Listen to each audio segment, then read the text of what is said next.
Nerdrotic.com.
Let me find out. Can you all see me right now? I don't know if you're seeing me right now. I can't tell. All right, we're good. We're good. So, hello, everyone. Hi. Yeah, we had some technical difficulties right before I was going to start. We had what's called an action figure avalanche, where one of the panels on my brand new studio here decided to just come off and knock everything over. So I had to kind of pick everything up and put back the pieces because it's hotter than hell down here today. So I hope it's cool where you are. We have a lot to talk about. We're going to start with the horrific news from yesterday. And no, it's not the debate. It's the other debate, the one concerning Bad Robot possibly being involved in some way, shape, or another with Lord of the Rings. Oh my God, no. Even Movie Bob, Cinema Roberto, Diabito agreed with that. Or disagreed with that. What am I talking about? Well, I actually agree with Diabito on something, and we'll go over those tweets. That was from the onering.net, and I do believe they're live streaming today. I don't know if they're going to have any additional information on it, and I'll find out later today. I'm working on a Lord of the Rings video for tomorrow. That's going to have that and some other stuff in it. I did recommend Just Some Guys video from a couple of days ago, The Lord of the Karens. Watch that one. It is a masterpiece. An absolute masterpiece. So let's see who's here. SM, Jason Wiz 1, Aiko, Chris Persia, Mark, J Buff, Corey Timigan, Judacon, Bird of Prey 5, Kapla, Max Mercer, Fallen Preacher, and Mark, Girthy Guitarist, SD. Welcome, everyone. Welcome. And yeah, YouTube's acting really funny right now. I have to refresh everything again. That's very strange. All right. We'll see if how this goes. All right. And thanks for Lady Gravemaster.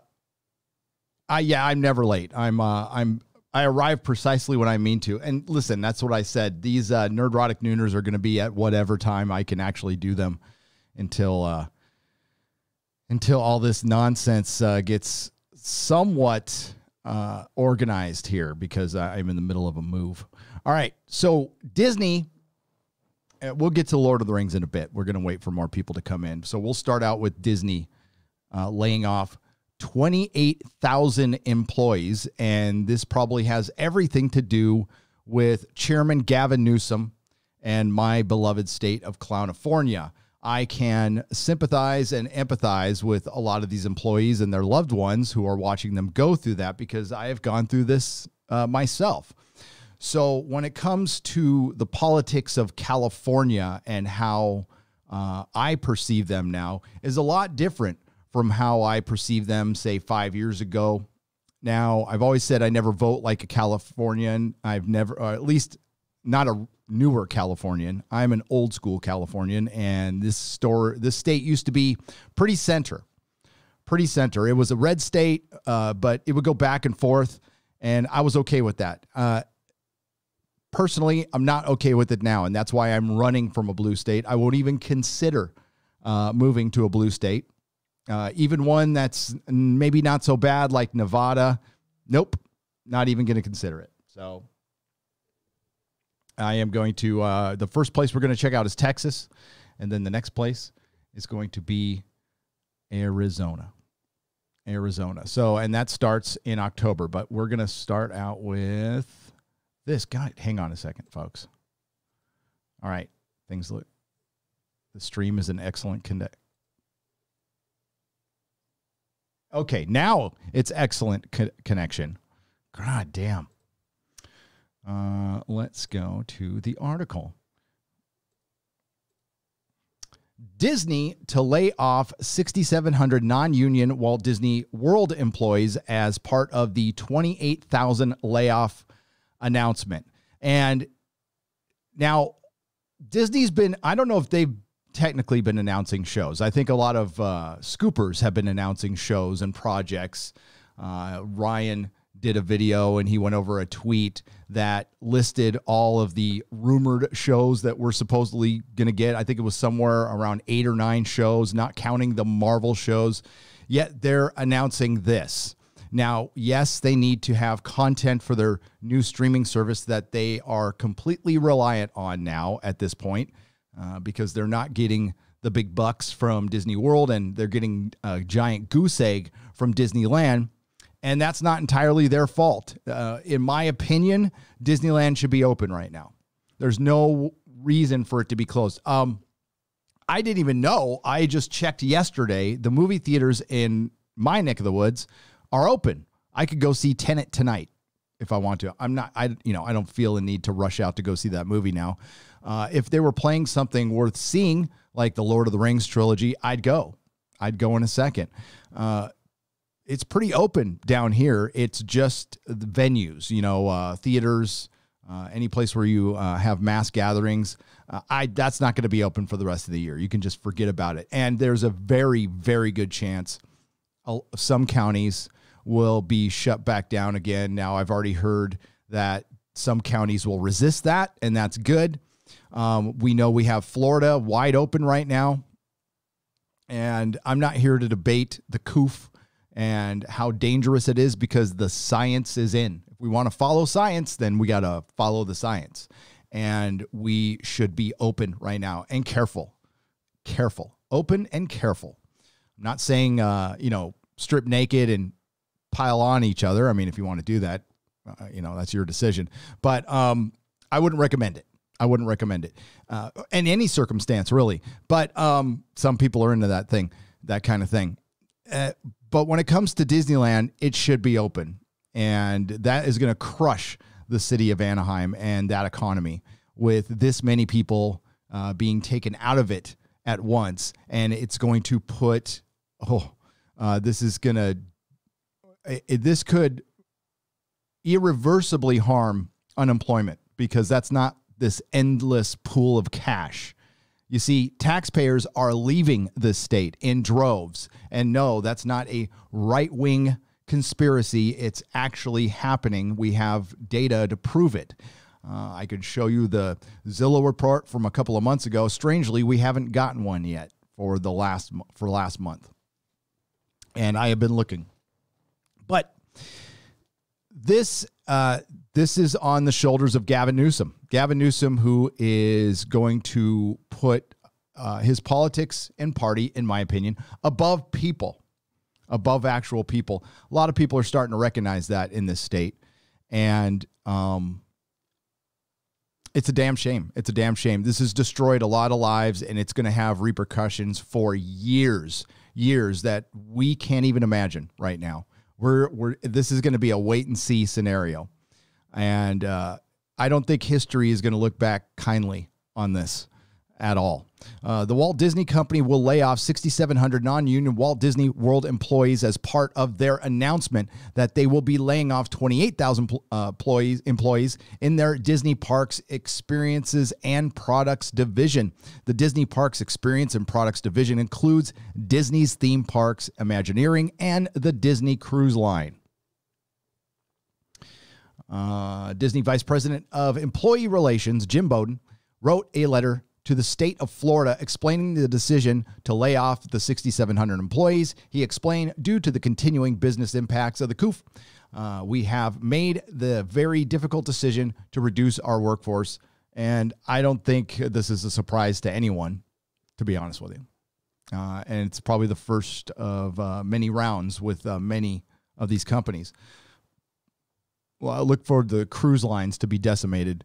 As for the 2,800 people losing their jobs across Disney Parks Experience Products Division, the chief of the division, Josh Amaro, revealed that 67% of the 28,000 people being cut are part-time employees. Amaro wrote in a letter to employees that read, "It will take time for all of us to process the information and its impact. We will be scheduling appointments with our affected salaried and non-union hourly employees over the next few days." He added, "Additionally, today we will begin the process of discussing next steps with unions." I almost said without unions. You're going to, yeah. It's hard for unions to stay around in companies that are in this much trouble. The news of these layoffs comes after the Walt Disney's third quarter fiscal earnings, where they claimed they suffered an approximately $3.5 billion adverse effect on operating income at our parks. Didn't they just borrow a bunch of money? I thought they just borrowed a bunch of money and then patted themselves on the back in the last quarterly meeting for not spending it. And product segment, due to the revenue lost as a result of the closures, Disney specifically indicated that their parks experience and products had a $1.96 billion operating income loss in their parks experiences and products division for the third quarter ending in June 27, 2020, right when there was a bunch of riots. They would go on to state parks and experience products revenue for the quarter decreased 85% to $1 billion. And segment operating results decreased $3.7 billion to a loss of $2.2 billion. They explain these numbers saying lower operating results for the quarter were due to decreased or both the domestic and international parks and experiences businesses, and to the lesser extent at our merchandise, licensing, and retailing businesses. They went on to reiterate that the total net adverse impact of the coup on segment operating income in the quarter was approximately $3.5 billion. It's freaking terrible. It's terrible. It's bad news. I feel bad for all these people. Disneyland, again, should be open, but it's probably not going to be for the rest of the year. Now, that is just my opinion. I have no insiders. And I went to Disneyland last year, and I was in a pretty empty Galaxy's Edge, not as full as it could have been, and it was in the middle of summer. And I have to think that the COOF is the biggest factor in this, but I think there's other factors in this as well, and we'll find out. Time will tell. Time will tell on this one. But I see this, and then I hear tons of announcements, right?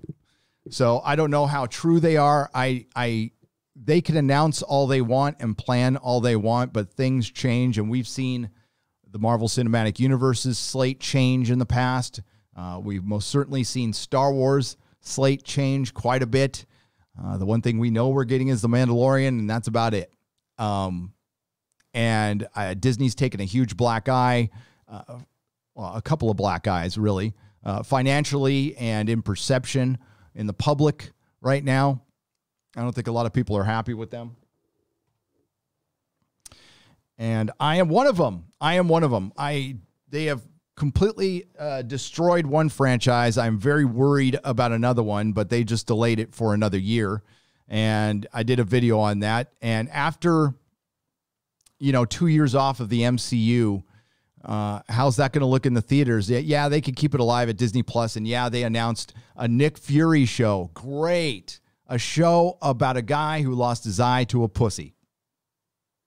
I'm not interested. Captain Marvel completely destroyed that character.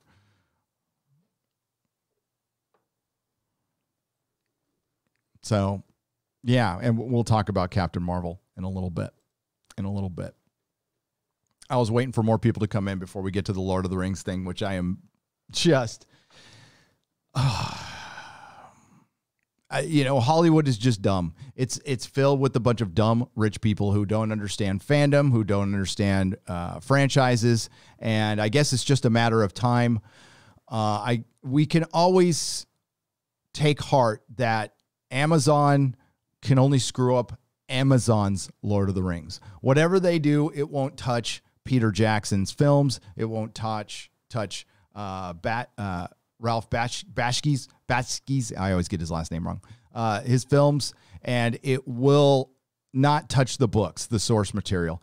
I don't know if they have rights to the Silmarillion, and we'll discuss that. Miracle Draw, welcome to the proto-molecule level. I appreciate it. Craig Flanagan for $10. As you noted in a previous video, The Rock endorsed Biden for POTUS. The endorsement aside, if someone as seemingly untouchable as Dwayne won't stand up for fan / customer, who will? Thanks. You and I. The Rock has every right to make his presidential endorsement, as cringe as it was.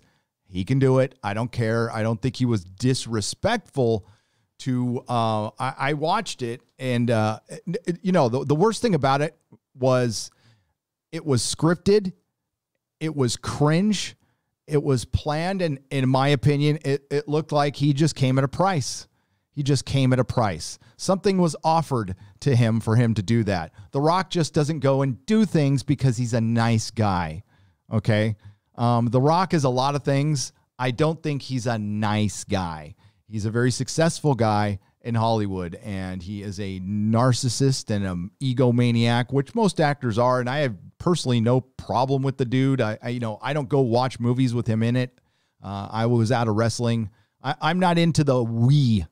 I was into the WWF, not the we. And yeah, so he came around after I was out. I like a couple of his movies. He ain't bad, and he'll probably be good in other things in the future. But you do alienate half your audience, a third of your audience, when you come out and endorse, when you can just say nothing. And people were calling him brave. The millionaire was so brave. It's not going to hurt him at all. He's already got all his money. He's cool. He's fine. And honestly, Hollywood overall is hurt. And this is beyond normal Hollywood stuff. Like I said in that video, I've experienced a lot of it. Jane Fonda, her career could have been better. It was a pretty damn good career though. And she was traitorous in my opinion. And people called her brave. So, Hollywood has been political in the past, divisively political in the past. But the difference in this one is they never went after the paying customer. There was never that type of relationship. They were always protected from them. And, the only way they would hear from them is if they got a letter, which had to go through 5 people to get to them. So they only saw fan mail when they wanted to see fan mail. And in most cases, it was somebody picking it for them. They didn't have what we have now.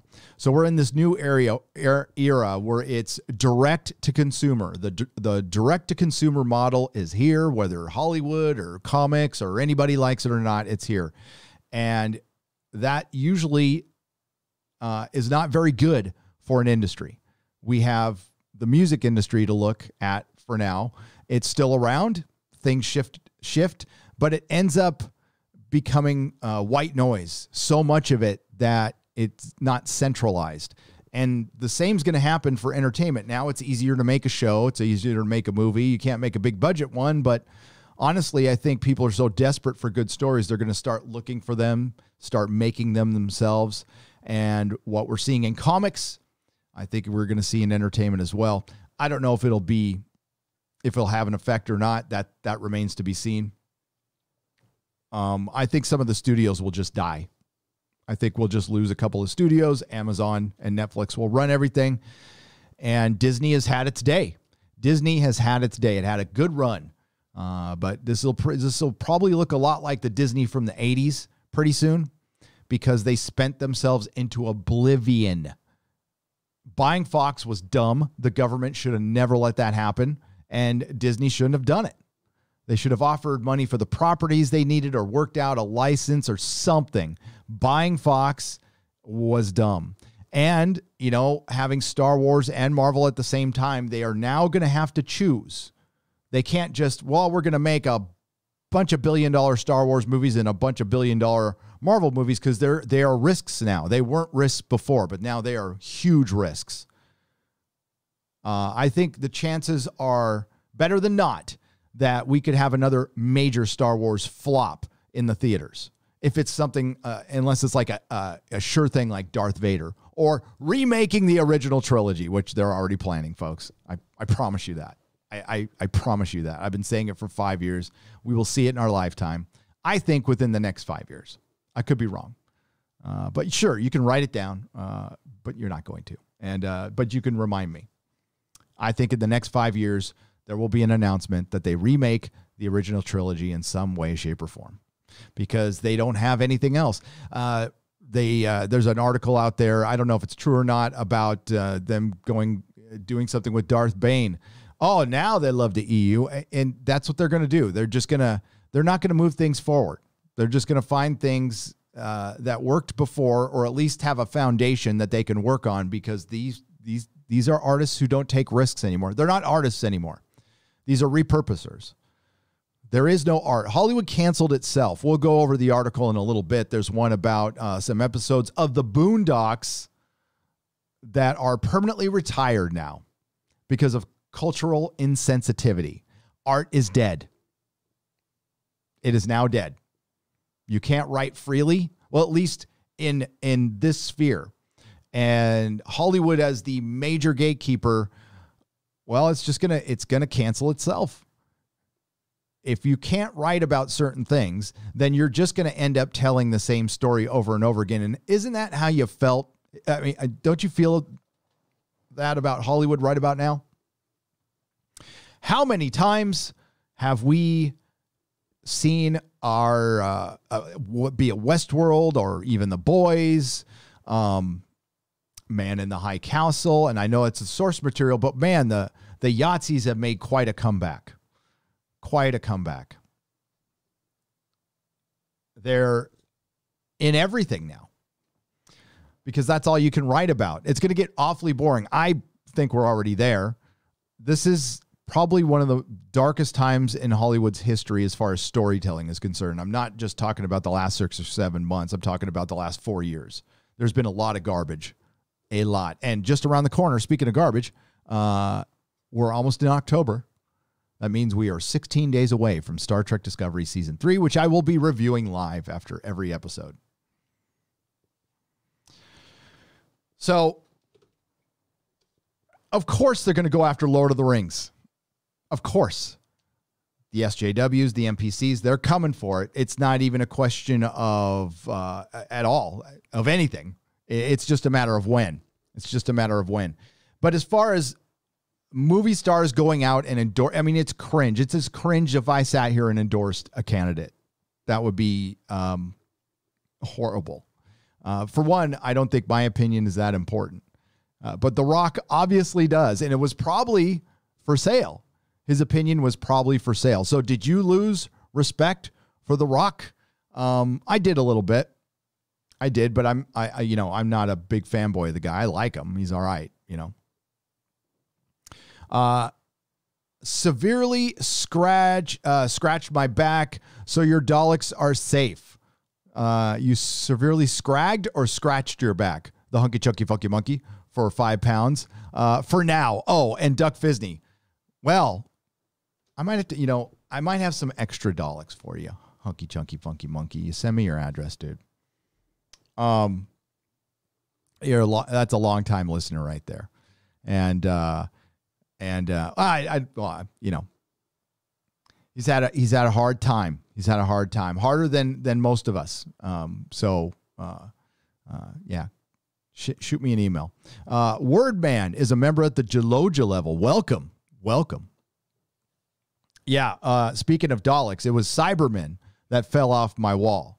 So I have a little Cybermen section right up there, and it knocked down Elrond, and it knocked the head off of Pippin, which, I mean, I put it back on. It's fine. It took out the mouth of Sauron. It took out, who else? Legolas, took out Legolas, and it took out Frodo. But they're okay now. Don't be concerned. What are your thoughts on Coinbase offering a severance package to their work employees who can't get on board with the new no activism policy? What? Colm Doyle for $2? I got to read that again. So Coinbase is offering a severance package to their woke employees who can't get on board with their new activism policy. Well, I don't know what their new activism is. It like, no activism policy. What do I think of it? Any way to get them out the door. If it costs you a few bucks to get rid of some SJWs, pay it. That is money well spent. Divorce is very expensive and it's worth every penny. And I think SJW severance can be expensive and it's worth every penny because it will only cost you your company if you keep them around. Look at Spotify right now. I haven't seen the latest, but I know the employees from the Swedish-owned Spotify want to strike over Joe Rogan. Joe Rogan's already been screwed over. I don't know if he's not told us the truth or if he got screwed over by Spotify. I'm starting to think he got screwed over. And right now he doesn't know what to do. And his lawyers probably told him to shut up, just do your show. We'll try to work it out.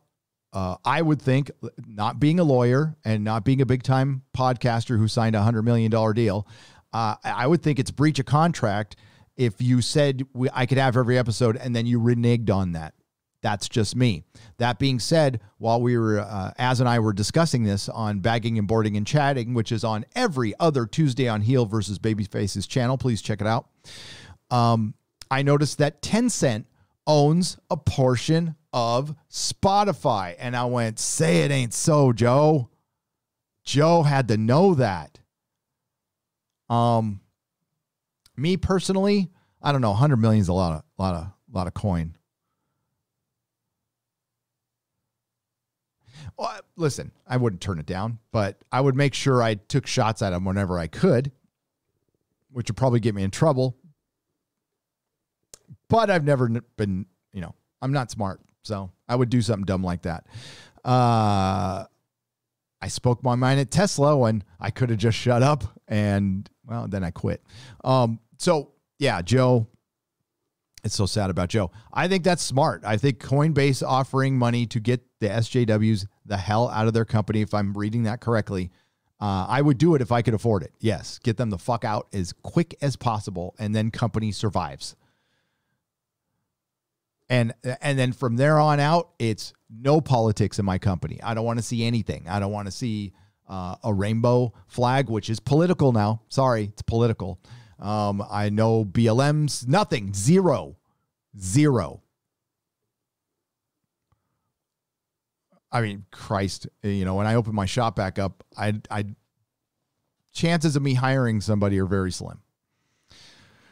Jed Sutter for $4.99. Hail, Gary. Love the show. Heard you're coming to Arizona.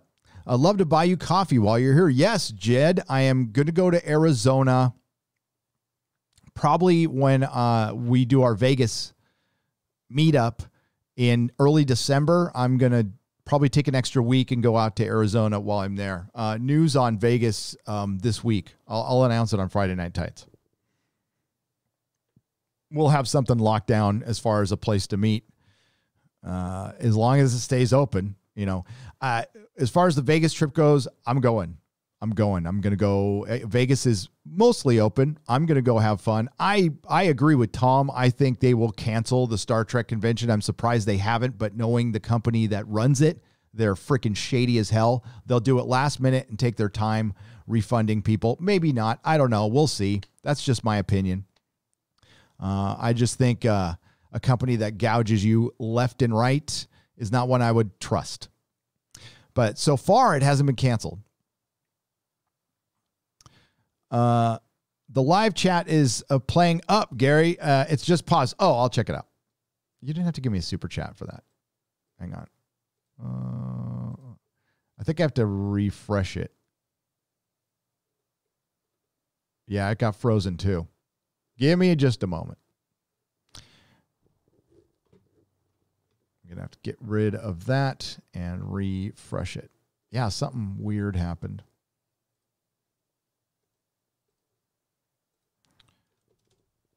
That is playing oh boy, up. I don't want to hear myself. Jesus Christ.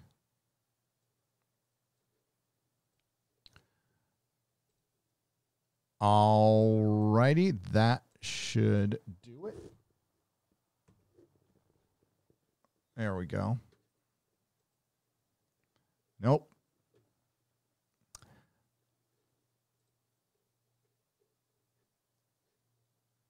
Hopefully it kicks in. If it doesn't, we'll find out. There, that should kick it in. Yeah, okay, it's kicked in. Good.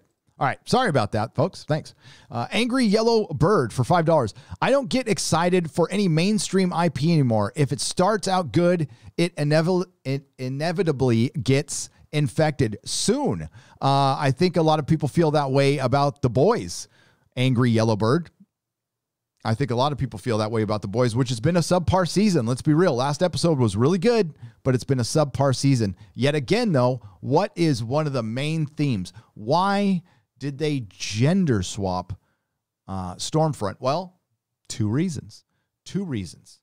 And while I like the actress, I think she's done a good job. And, you know, Kripke's a talented guy. I'm not going to say he isn't. And Seth Rogen, when he produces something, it's better than when he's actually acting. He did a good job with Preacher season 1. I thought that was great.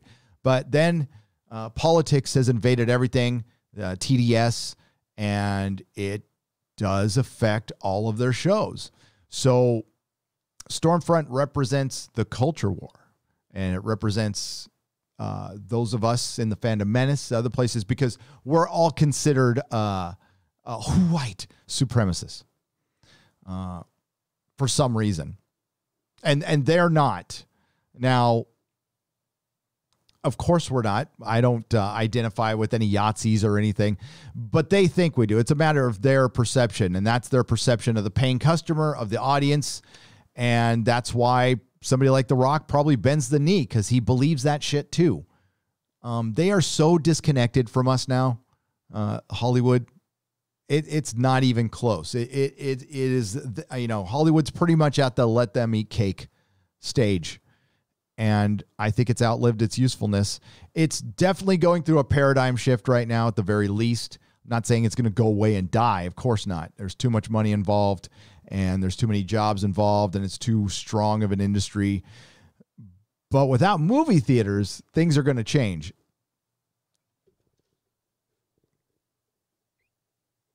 Things are gonna change. All right, so let's go and talk about some Lord of the Rings here real bit, and then we'll get back to your questions. I need to pull up the initial tweet.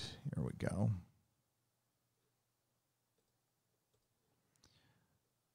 And we'll go just to my Twitter. That'll make it easier.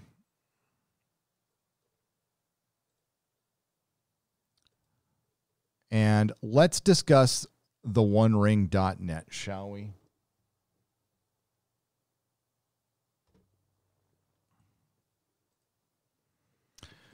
All right. So they put out there's a couple of tweets we got to go over. All right. They put out one a couple of days previous to this, talking about a casting announcement, asking for actors and actresses who are comfortable with nudity. Now, the first thing that comes to your mind is Game of Thrones, and rightly so. If you are immediately skeptical about anything, especially when it comes to this franchise, don't let anyone shame you. They have earned it. Hollywood has earned it. They have not earned our trust at all. They have lost it completely. So every time we hear something that might sound a little off, then chances are it's a little off. Now, you know, I watched the live stream, and they're right. There is naked hobbits in the Fellowship of the Ring running around after they were attacked in the Barrow Downs with Tom Bombadil, who I think was running around naked too. But it was like innocent. Like they said in the live stream, it was innocent nudity. It's not Game of Thrones type of stuff. And anything Game of Thrones, and I don't care. Listen, yes, there is stuff in the Silmarillion. There's stuff in Unfinished Tales that's pretty dark, like I said before. And you still need to come at it from Tolkien's perspective, not J.D. Payne's perspective or Jeff Bezos' perspective, Tolkien's perspective. And the secret of Peter Jackson's success is, and this is going to go in my video, is when he said, I wasn't interested in bringing any of my baggage into this movie. I will bring it. I will respect Tolkien. And that's what this requires.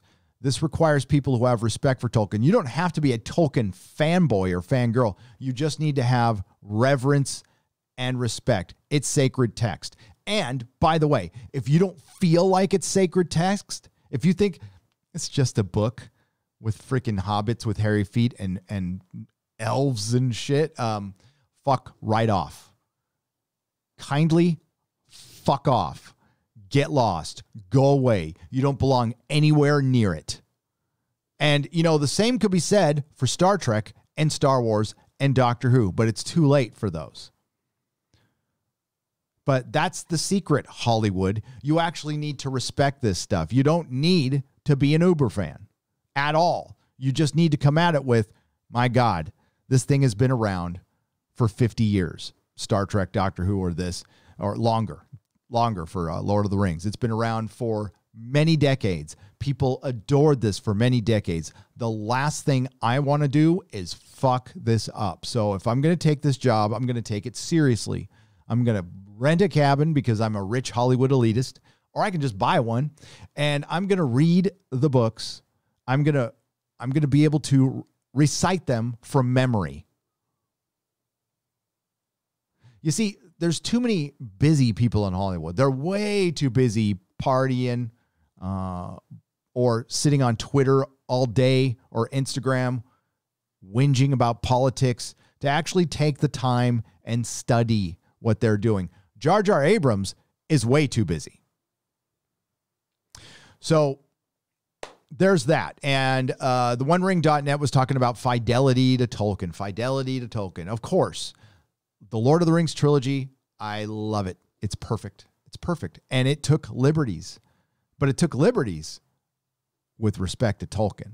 I did hear some people in the theater opening night who were bitching about the changes. I liked them personally. As a matter of fact, I love the changes in the Two Towers. King Theoden, Faramir. Love them. Love them.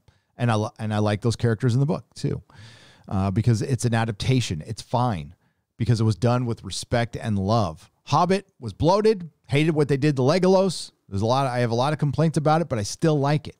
I still like it. Because at least there was some respect, and Tom Shippey was there. He's not going to save us from everything. Now, according to my producer, Lady Gravemaster, who sent me an email, Tom Shippey's still involved. But, and here's a big but, we're getting some weird rumors. This comes from OneRing.net. Hey, folks, what is the current opinion of Bad Robot in general fandom? Really important that we get a pulse on their reputation. We'll explain further how this intimately relates to Lord of the Rings today at a special early time. And this was from a live stream from yesterday, and you can freely go check it out when you want. And they discuss a rumor that Bad Robot might be involved. Now, if you have seen the trailer that Amazon provided us about a year ago, and it's the only thing they produced. They showed all the people involved in this show. That not all of them are involved anymore, but in the beginning, there was a lot of Bad Robot people involved, including the showrunners. I believe they're named Adam McKay and J.D. Payne. Probably never heard of them. It's for good reason. They haven't done anything. They worked a little bit on the script for Star Trek Beyond, and they worked a little bit on the script for Star Trek 4, which never came out. And that's it. That's all. Don't know where these guys come from. Maybe Jar Jar Abrams grew them in a lab. I have no idea. Maybe they're just puppets for Jar Jar Abrams. I have no idea. But they have bad robot involvement, along with a lot of other people. So Jar Jar Abrams just signed a $500 million deal with Warner Brothers. He is linked to Justice League Dark and Zatanna and whatever. And then he hasn't done anything else for Warner Brothers, which I find suspicious since they hired him to do so much stuff. He also, I think they produced Lovecraft Country, which is just another version of the Twilight Zone. I know some people like it, but it's on the nose as hell. So Jar Jar Abrams even being a little involved in this, or Bad Robot, which is Jar Jar Abrams, being involved in this will kill it'll kill your show. Not gonna bury the lead here. You're dead. You're DOA. It's $1 billion mistake. Like I said here, set your $1 billion on fire. By the way, you're going to need another $1 billion because this is Bad Robot. And all they do is spend money and throw money at shit. We don't need lens flares in fucking Lord of the Rings. We don't need MacGuffins. We got plenty of MacGuffins. There's like 19 MacGuffins in the Second Age, I believe. So we don't need MacGuffins. We don't need a mystery box.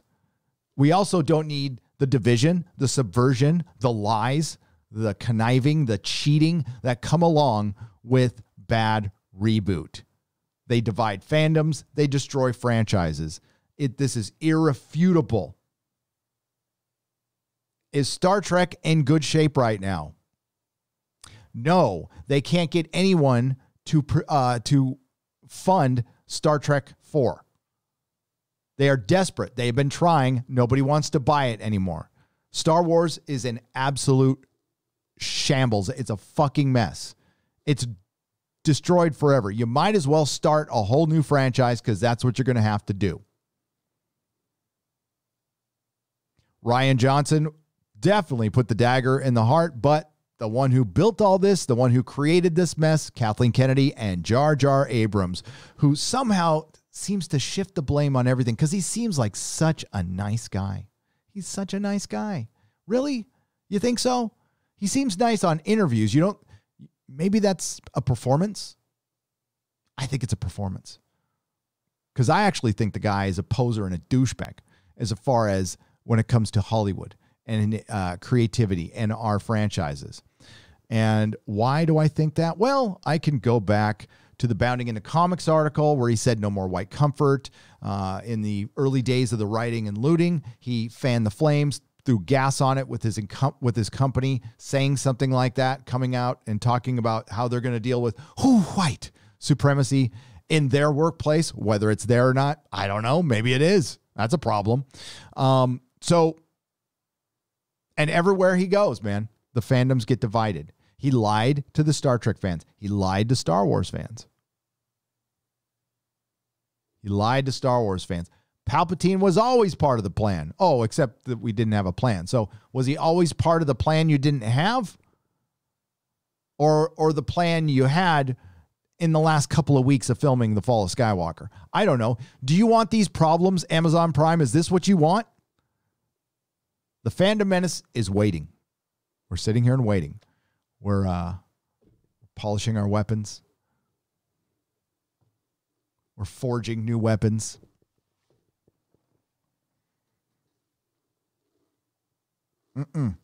No fucking way. No fucking way. Don't make the series at this point. Just don't. Just don't waste your time. Now, this is good news, folks. They're having trouble making the pilot for this. They're having a lot of trouble. So they announced this show almost a year ago. They haven't even finished the pilot. It's supposed to be a 2-part pilot, and it's going back for reshoots according to the OneRing.net. This is good news because if they fuck it up, Amazon could just go, you know what?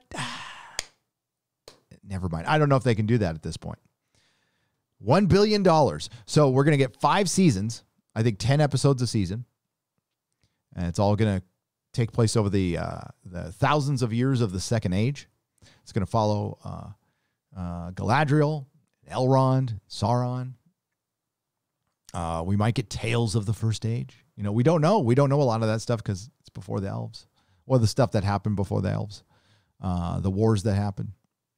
I am rereading the Silmarillion right now. And apparently all the actors had it in their hands. But the thing is, Amazon doesn't have rights to the Silmarillion. I don't know if that's changed or not.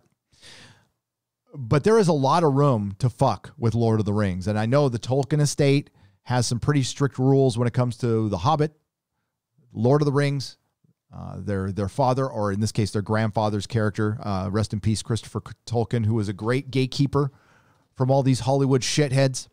I don't know how the heirs are going to feel about this. The one thing I'll tell you is if Bad Robot really does get involved, don't be surprised if you hear a story that the deal has been altered so they can free themselves of the restraints of the Tolkien estate. Just don't be surprised. Some people say that couldn't happen. And, anything can happen. It's 2020. Anything can happen. I don't want it to happen, but that's why I'm putting the word out now, because we need to nip this one in the bud. Hopefully it's just a rumor. But that being said, there's already a bunch of people from Bad Robot involved, including the showrunners. So I think they're already involved. They have been involved. Jar Jar Abrams is a soap opera writer. That's what he is. He's an up-jumped soap opera writer, your average, ordinary TV writer who came up with a gimmick that, quite frankly, no offense, normies, was fooled a lot of normies, became normie nip. It fooled me at first, for a little while. I figured that Lost was going to be a meandering waste of time after season 1, and by all accounts, it was. Now, Jeremy disagrees, but that's okay. Alias, which was what I would say is the best TV show they produced, still had a bad ending. I mean, it wasn't terrible, but it wasn't great. What you could tell is the people who were in charge lost interest, and that's what Jar Jar is known for. He loses interest in things. He goes on to another idea. I mean, he hasn't even produced anything for Warner Brothers, and now his company is associated with Lord of the Rings. Even in rumor, it wouldn't surprise me at all. That's what he does. He gets his fingers in multiple pies. He sells his brand of snake oil and moves on after he's made a bunch of money. His name gets associated to another franchise, which looks good on his resume, and he goes to another studio and gets a ridiculous amount of money because they think they just hired Spielberg, because you know how much work they do into looking in it? They go, wow, J.J. Abrams, yeah, he's hot right now. I've heard him mentioned by a lot of important people, and his name is right next to Star Wars. None of these people watch this shit. You know that, right? Like the executives and the higher-ups in Hollywood, they don't go to fucking movies. They don't watch their own shit. They probably don't even watch their own TV shows if they're half an hour. They probably watch their scenes and leave. They're way too busy traveling all over the place. You know, I forgot his name. The guy who was in the Eternals. He's also in Silicon Valley. He was, saying that Disney made a good move by delaying the MCU for a year, because I can't recommend, until I feel safe going into a movie theater, I can't recommend you go into a movie theater. What do you want to bet? If I go to that guy's Instagram and his Twitter, I'm going to find out that he traveled within the last 6 or 7 months, or 6 or 7 weeks, or 6 or 7 days. Got into a plane, flew somewhere. If you can go into a plane, you can probably go into a movie theater. Just saying. We have noticed that a lot of celebs have come down with the coof, including The Rock, a ton of them. And I thought we almost got, I'm trying to think, is there another YouTuber that I know, that I subscribe to, that has gotten the coof? I think Tom, Mecca, Jeff, and Jesse probably had it in the early, they don't know that, but they were sick early in the year, and that's about it. Thought Az might have had it, but that's about it.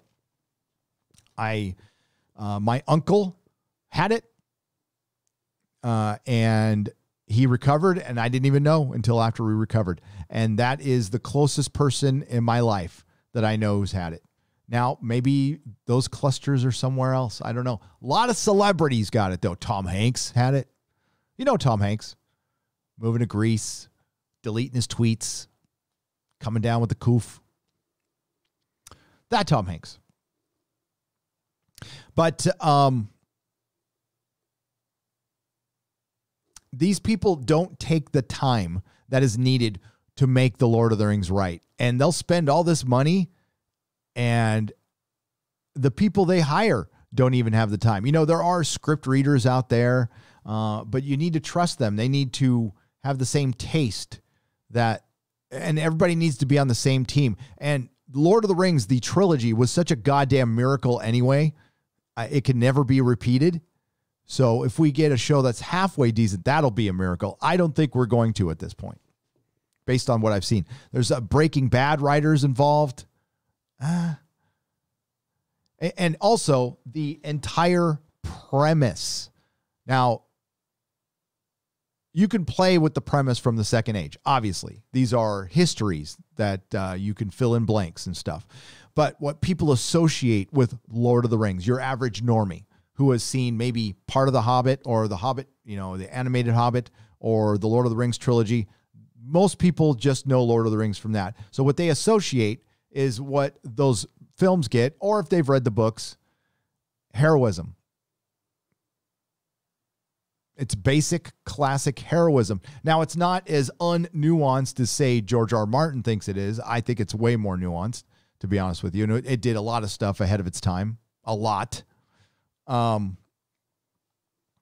you know, making your hero a little hobbit. I think that's cool as hell. And there's a lot of things that it did that I don't think they'll understand. But the basis of Lord of the Rings is heroism. It is all about that patriarchy. It's got it's got matriarchy in it too. Most definitely. Most definitely. And I think they'll have a tendency to focus on that for the entirety of this series instead of, I don't know, an egalitarian kind of thing. We show the men and women equally. You know, Game of Thrones in the beginning did a pretty damn good job of doing that, I thought. But this is not Game of Thrones. And classic heroism is something Hollywood doesn't even believe in anymore. That's why they're so good at making something like The Boys. The Boys is jaded. It's postmodern. It's nasty. It's a satire. It's a satire on superheroes, but it's a mean one. It's a mean one. And that is Hollywood's wheelhouse right now. I don't know if they can do beauty anymore. Something done with passion, with love, with reverence. I don't think so. The current state of mind in Hollywood, and this is what happens when it becomes a giant echo chamber. Like I've said many, many times, as far as politics go in our films and our TV shows, if I saw balance, you wouldn't be hearing from me. If it was, sure, there's politics in it, but we're hearing it from both sides equally. You don't have to come to a conclusion on anything. You could have an argument. You could bring up a debate, but we never, ever, ever, ever hear the other side. Once in a while, they'll give a nod when things get ridiculous, like The Boys clowning Hollywood, tripping all over themselves to out-diverse each other. Well, it's only because it's gotten comical at this point. I mean, Hollywood is the parody right now. Hollywood is the parody. I'm going to do a video on this for tomorrow. So sorry if it's repeated information, but that's part of the way it goes. So let's go to some of these. Let's see what the general consensus is. Now, you're going to get discouraged because some people still go, Lost was awesome. You know, it's...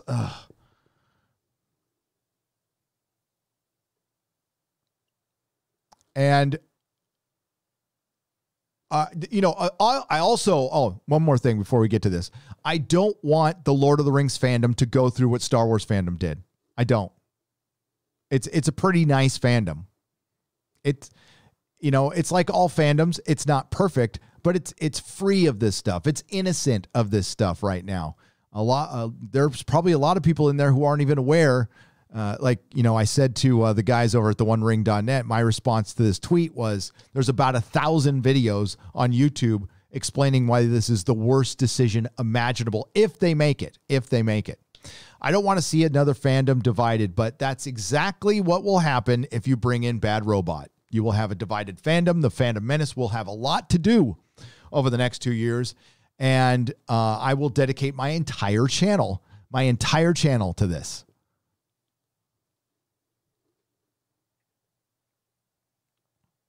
There's Lord Burnfred right there. Stay as far away as possible from both Bad Robot and Secret Hideout. Where they did not kill a brand, they sure as hell where they do not kill a brand, they sow massive division and caused big losses in viewers and income.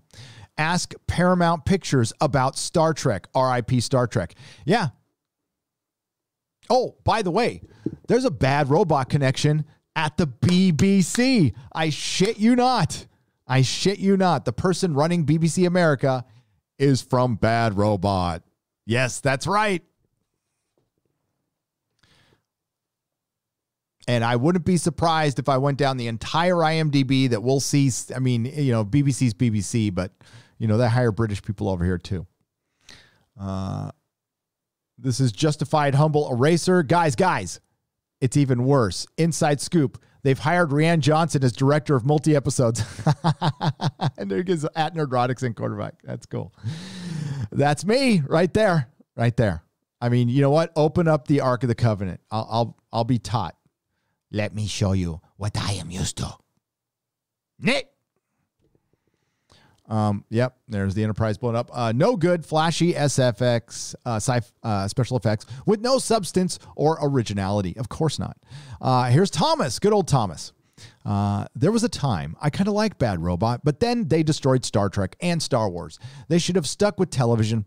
Problems began when people started calling Abrams the next Spielberg, and I think it all went to his head. He wants the rep, but lacks the talent. And he doesn't want to take the time and patience. Spielberg took his time and had patience. Spielberg looked in the stuff. I am a UFO buff. You might have heard that. You might not. I'm a huge UFO buff. Been in it my entire life. Watched stuff. I read, ever since I read The Bermuda Triangle by Charles Berlitz, I've been a believer. It's a hobby. I don't believe everything. It's fun. It passes the time. When I saw Close Encounters, when I was a child and when I was older, you can tell Spielberg did his homework, did his goddamn homework on that. Still, the best UFO movie that will ever be made, ever, is Close Encounters of the Third Kind. Brilliant soundtrack, too. That kind of authenticity, we don't need to see my stuff there. There's Az. In the name of Lucifer, no. No. There's Quarter Black. Please, for the love of all that is holy and good in this world, do not hire Bad Robot. And then, of course, we have Mamu Nestor. I don't know if I ever say that right. Bad Reboot is a crap company that created and employs hacks who are best at destroying franchises. Never hire Jar Jar Abrams or anyone he has mentored unless you want to watch it all burn down. And it will. It'll all burn down quickly. $1 billion can burn pretty fast. Now, Jeff Bezos finds that shit in his couch. I understand that. But this will be as ugly as Star Wars was. This will be as ugly, and I'll explain why. I think I've talked about this before. The 20-year rule.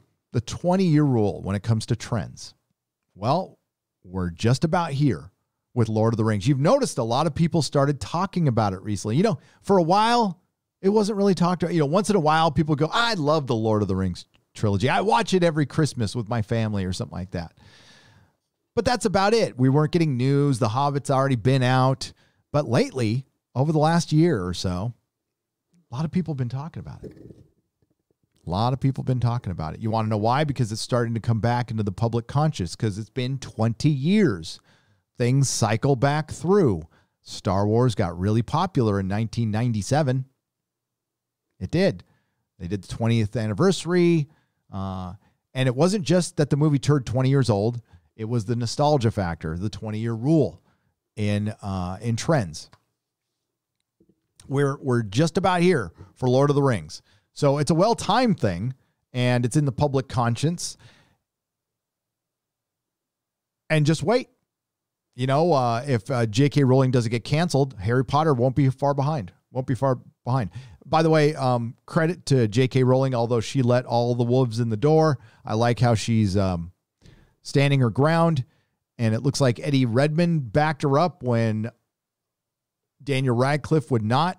Daniel Radcliffe is punk for not doing that, by the way. Oh my God, really? Rhomba Raider. They've done wonders with Star Trek. Why, look at how popular it is now. Look at all the merchandise they've made of their shows for their franchise. Bad reboot killed both Star Wars and Star Trek. Jar Jar Abrams is a con artist. Bad reboot needs a strong, controlling presence to keep them from taking the money, making a substandard product, and town with the cash, says 52 movies a year. That is well said. Well said. That's exactly what they are. They're snake oils. Jar Jar Abrams is the Bernie Madoff of Hollywood. He's the Bernie Madoff of Hollywood. These are all things I say in my video, too. I've recorded most of it.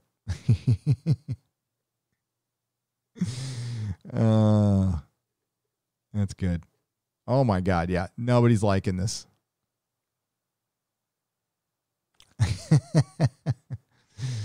Oh, bless your heart. Let's see if any of our friends are in here. Oh, yeah. A lot of our friends are in here. What? Oh, come on. Oh, okay. Let's go to a bunch of J.J. Abrams' personal friends and lackeys with the same. Is this the? Let me make sure that's the beginning of that one. All right. Sorry about that, folks. This looks like a thread. Let's read this one.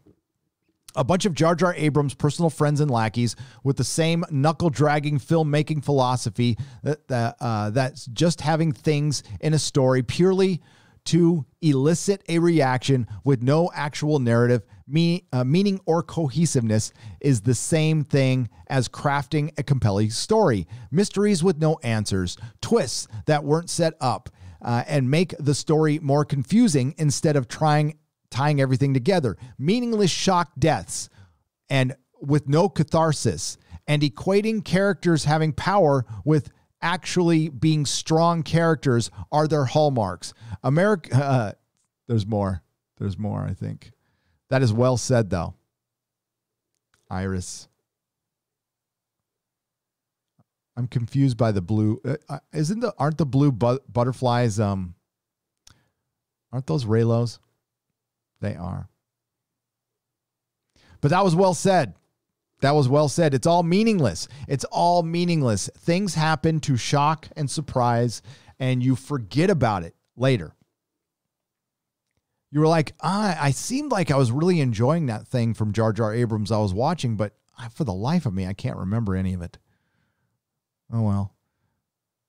But you can remember every scene from from Lord of the Rings, even the extended cuts. You remember it. You can recite the lines now because it's flawless. It's beautiful. Jar Jar wouldn't be qualified to clean the outhouses in New Zealand. Yet they're going to bring this production company in because Amazon's new at this shit. And word on the street. Okay, they've gone through a lot of people who, I don't know what the title is. They decide what their content's going to be. And they have been there's been a lot of turnover at that company. I think they've gone through 4 or 5 people in the last 6 or 7 years in that department. And it's because the tech companies try to do shit different. I experienced this in Tesla. So Tesla got into a lot of trouble at first because they wanted to be an American car company that wasn't like the other American car companies, starting by not hiring anybody from the auto industry.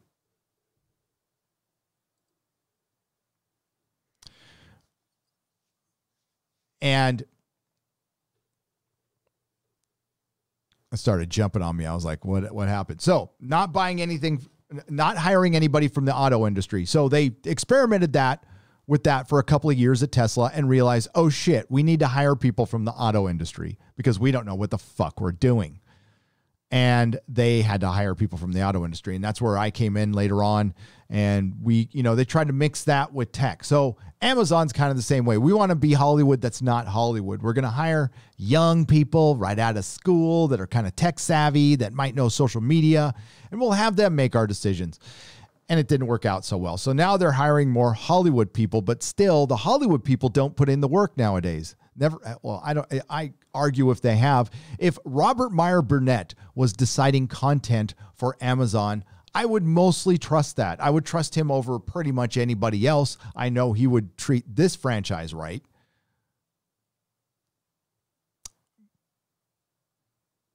But again, do you think anybody at Bad Robot's going to read the Silmarillion? They might hire somebody to read it for them and then give them a Cliff Notes version in a verbal meeting while Jar Jar's getting a haircut or something like that. That's how I imagine it goes down, because it looks like that's about how much work it looks like to me.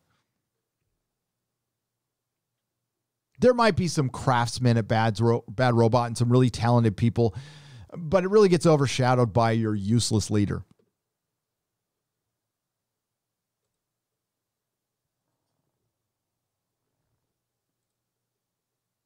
But damn, I saw that. I can't believe it. And again, there's another live stream today that I got to watch. And it's just a rumor.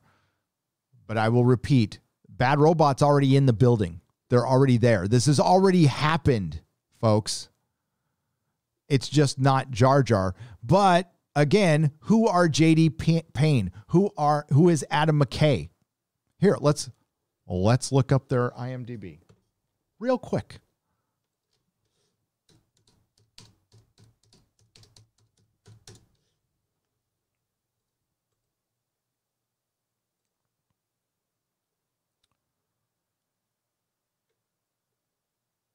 Oh, it's not Adam McKay. I got the wrong name. It's JD. It's JD Payne. Sorry, Adam McKay is an actual filmmaker. He did. Didn't he do Ant-Man? Ant-Man. JD Payne. I think it's Patrick.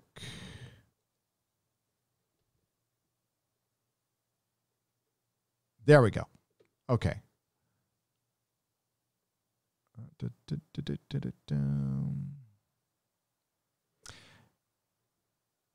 Here is their IMDb. So this is the showrunner, the co-showrunner of the Lord of the Rings series. 3 writing credits. Flash Gordon, an early screenplay of an announced movie that's not being produced. The Lord of the Rings, a TV series in development that hasn't been produced, and Star Trek Beyond. They've removed Star Trek 4 from their IMDb. So the only actual thing they have done is an uncredited writing job on Star Trek Beyond. And they're running the most expensive show of all time. Bullshit. Bullshit. Nah. I saw that Amazon Prime video and I was looking for the strings. Maybe these are the, I was like looking for something else. Maybe somebody hasn't just entered their stuff in on IMDb. I don't know. They have a producing credit on the unannounced or the announced unmade Flash Gordon movie and the unmade Lord of the Rings TV show. Wow, these guys must be good. Like, they must have blown somebody away. They must have really blown somebody away. Damn. Maybe I should just roll up to Hollywood and say, you know what? I want to run Lord of the Rings. What you got, kid?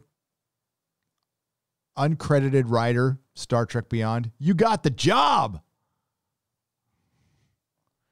Now, maybe these are like clones of Tom Shippey. I don't fucking know. But that is ridiculous. I think it's Patrick McKay.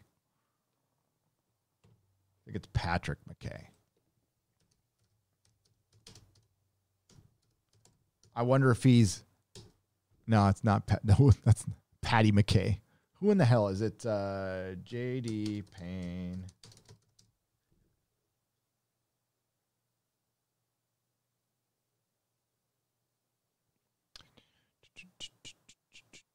And yeah, Patrick McKay.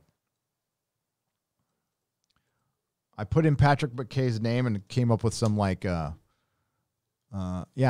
a British serial killer. Patty McKay. Let's see. Yeah. Oh, here's their, okay, prepare to be impressed. Prepare to be blown away. He has the exact same IMDb. Maybe they're the same person. Were they Siamese twins that they separated? Is Patrick McKay related to Adam McKay? If Adam McKay was running Lord of the Rings, I still wouldn't be happy. Yeah, I don't know. I don't know how these guys got the job, but they did. They did.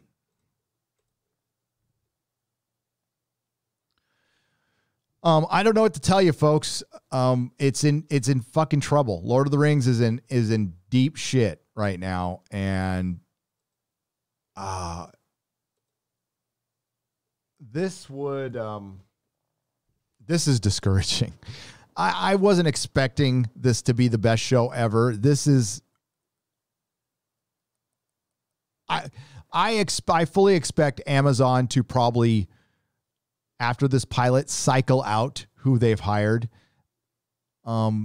Supposedly they were going to shoot this pilot and take a few months off, but the winter has now passed in New Zealand and they're going to have to get to production. And according to the OneRing.net, there is A-list stars in this show.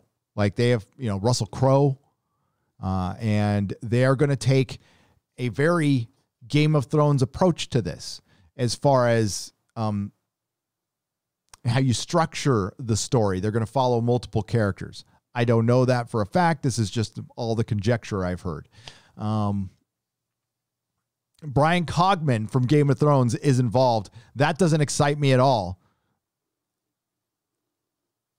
But, he was the one real writer in the room, and now I have a little more respect for the guy. Back in the day, I didn't, but obviously he was the one guy who knew how to write. We're finding out Dan and Dave weren't as talented as we thought they were. They were in a bit over their head, so HBO just surrounded them with the best people they could find. But it fell apart in the end. And that's probably what's going to happen here. Again, I'm going to have to go and watch their live stream. It's fun seeing look at STD Sucks is there. Bad Robot is run by a bunch of hack frauds that failed upwards in Hollywood. The best example of failing upwards in Hollywood.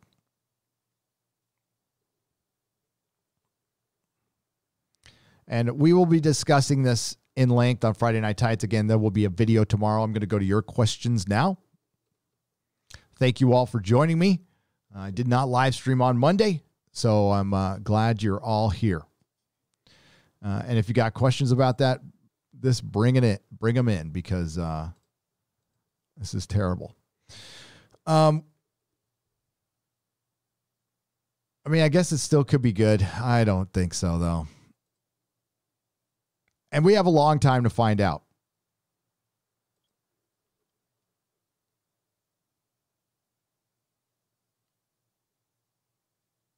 Mark C for $5 says 28,000 layoffs.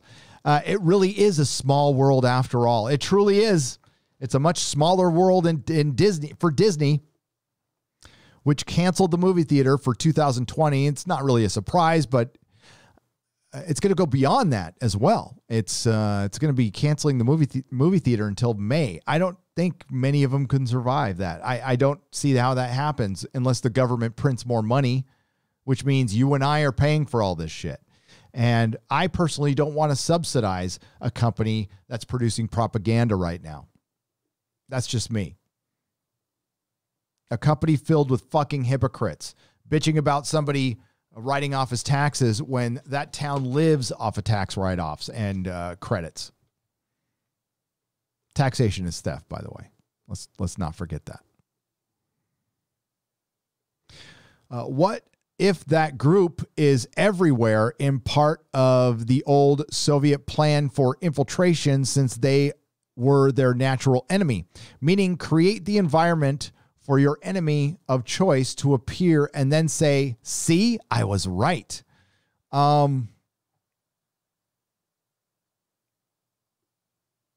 Diego Flores for 64.90. Well, okay. Hollywood and a lot of people, Eric July tweeted about this. I'll show you real quick. Hang on. The great Eric July put up a great tweet that I will show you right now.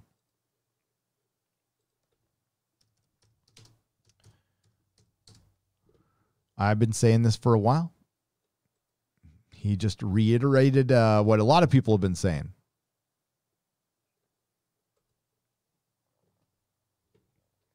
The internet talks as if there are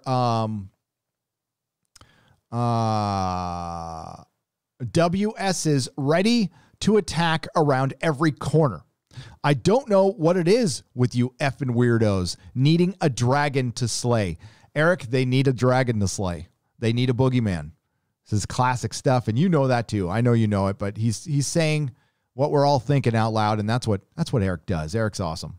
It's a fucking great guy right there. So go subscribe to his channel. Here, we'll go back to it. That's what Hollywood wants. They want this so bad. See, they're trying to warp the world into what they want it to be. Some weird freaking fantasy land where they're the hero. Because there's a lot of guilt. There's a lot of insecurity. We have had some pretty comfortable times, relatively speaking.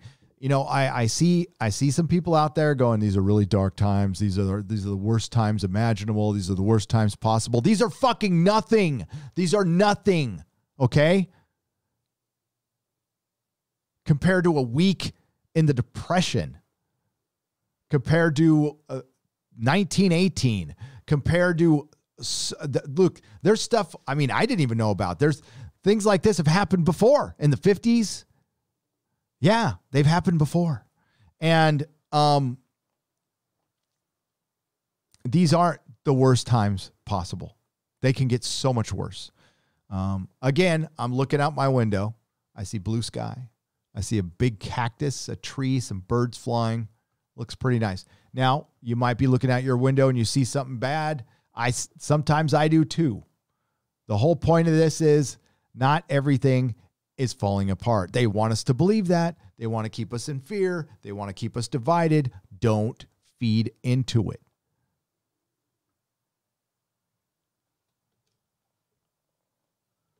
Things could be better. They could always be better. And if you just think, hey, 6 or 7 months ago, 8 months ago, we had the best economy in our lifetime. It's a good thing we had that before this happened instead of a really bad economy or recession, or it'd be much worse. We should be able to recover from this.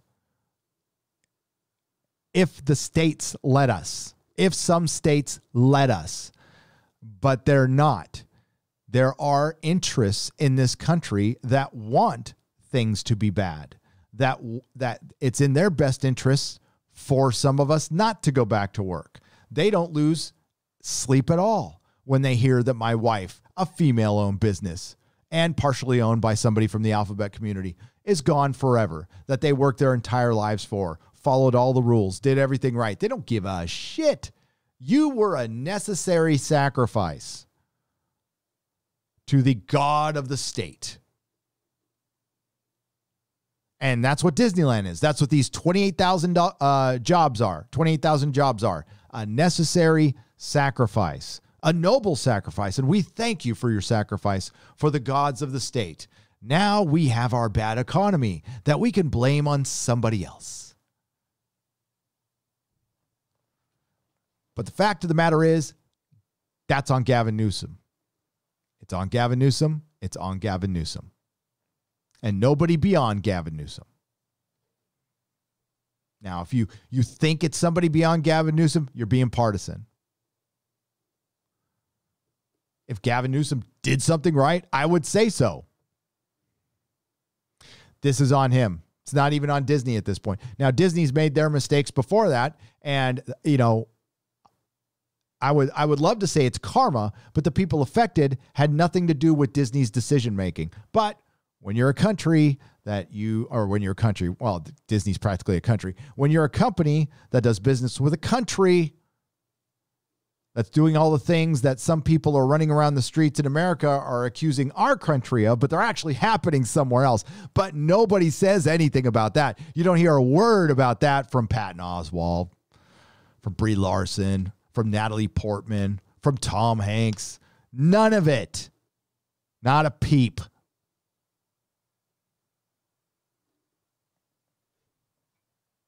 Jar Jar Abrams. Don't hear Jar Jar Abrams calling that stuff out. Jar Jar Abrams was complicit in shrinking Finn on the poster. But he's going to come out and say, well, no more white comfort. Now, I don't know if it was his production company that shrunk that poster or had something to do with it, but he made the movie. Eric July is right.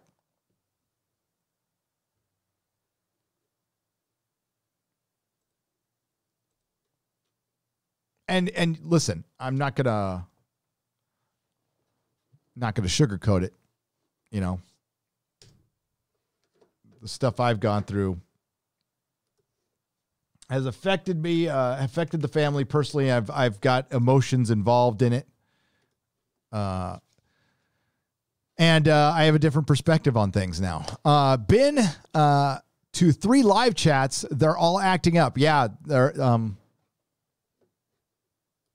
there's something going on. I'm checking on it now. It's happening again. Forgive me, folks.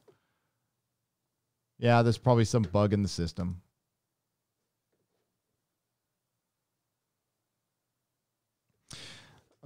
Some bug in the system. There we go. All right.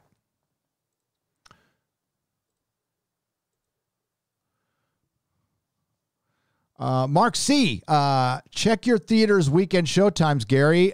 In the last 4 weeks, my son and I have seen Raiders, Jurassic Park, and The Empire Strikes Back. Yeah, The Empire Strikes Back is playing. I have no desire to see it. 0. I've seen it 1,000 times, man. And I don't want Disney to get a penny of my money. No thanks. If Raiders, I know they would get my money from Raiders. Maybe Raiders.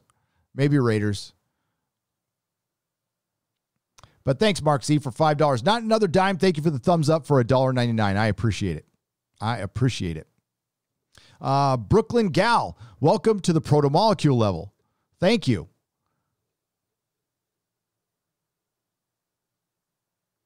Back to reality for $4.99. Let's do this. Yeah, finally, let's do this. I don't think the NPCs, and thank you very much, Back to Reality. That's a good name. I don't think the NPCs think we are all Yahtzees. They think they can wield the pejorative as a club to silence us.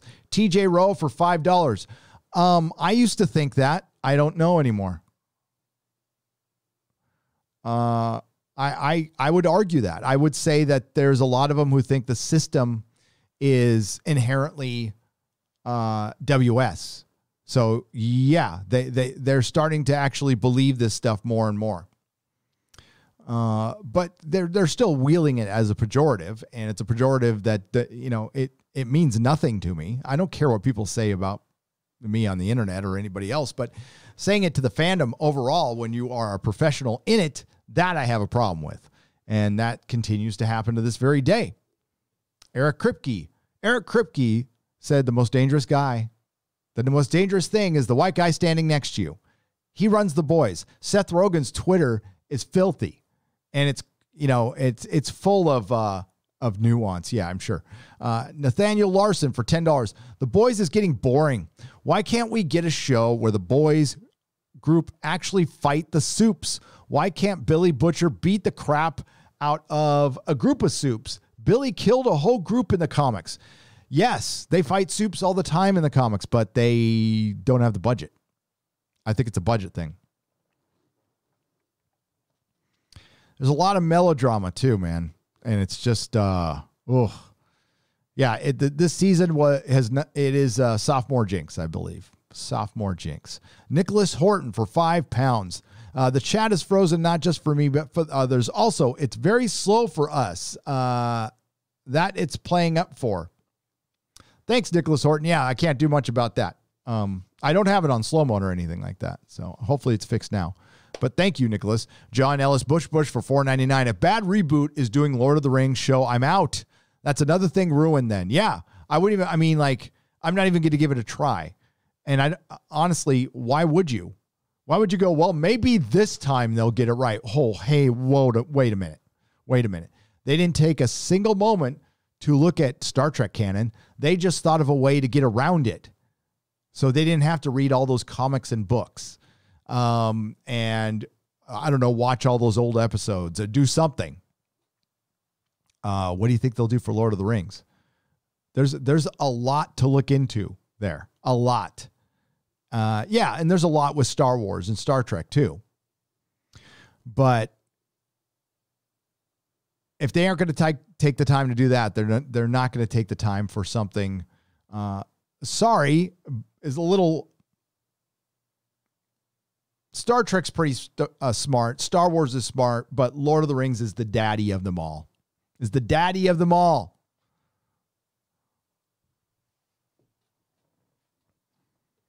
And Jar Jar Abrams is not, listen, he's associated with all these nerd properties now in genre. He is a poser. The dude wrote Felicity, right? It was Felicity. That's where he got to start in freaking like basic bitch TV. Hail, Gary. Check out Tucson since you're considering Arizona. Cooler than Phoenix temperature-wise. And my wife owns a small nail salon and is connected to the beauty salon community. She might be able to help you, your better half, with the search. Why, thank you, Steve-O, for $19.99. That is cool as hell. I appreciate that. I have been to Tucson. I love it.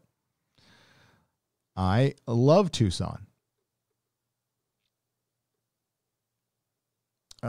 NG1Teve or Negative for $5. In my opinion, Jeremy of Geeks and Gamers has a rice and 2 bird seeds sized package. Watch out. It is highly contagious. Okay. In your opinion, Jeremy, I think he would disagree with you. I personally have no idea. I have no idea. No intention of finding out. Now, yes, we had a romantic ride in New York, and that's not the kind of thing I share.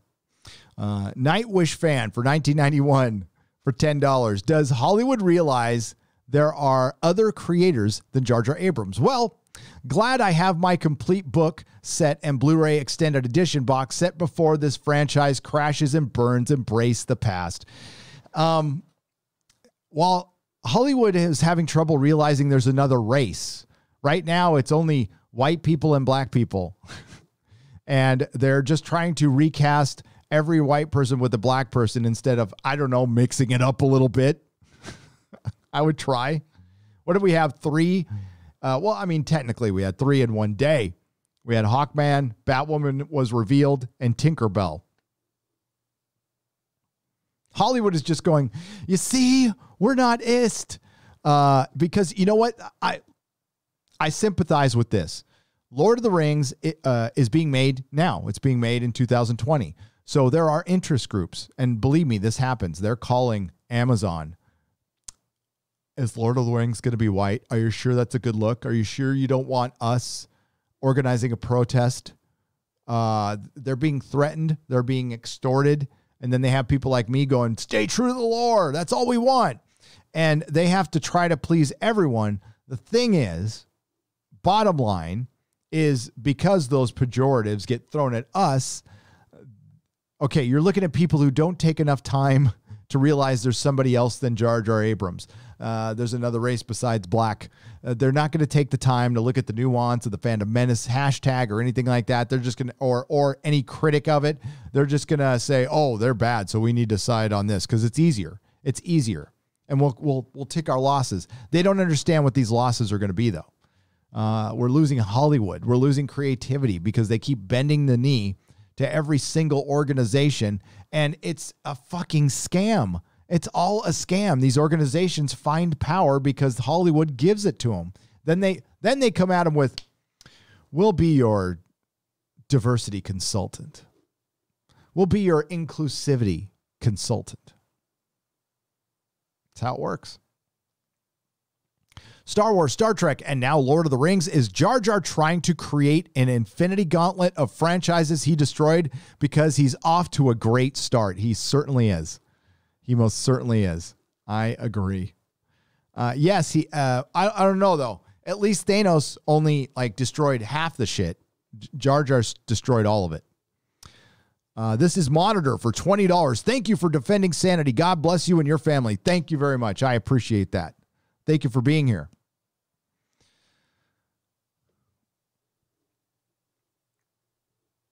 We have 1,508 likes. Thank you, ladies and gentlemen, and welcome to the 2 new members as well. I need to see. Yeah, Empire Strikes Back rules the box office in 2020.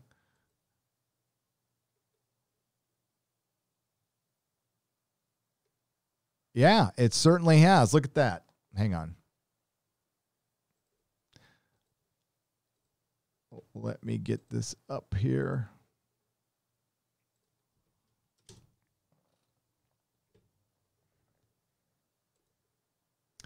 We've got not so long ago. Oh, God. Did you really fucking start your article like that? Empire Strikes Back, indeed.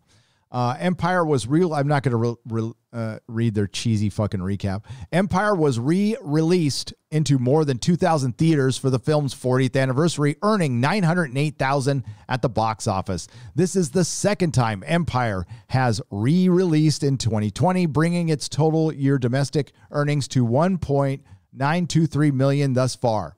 That's good. Jurassic Park is right behind it.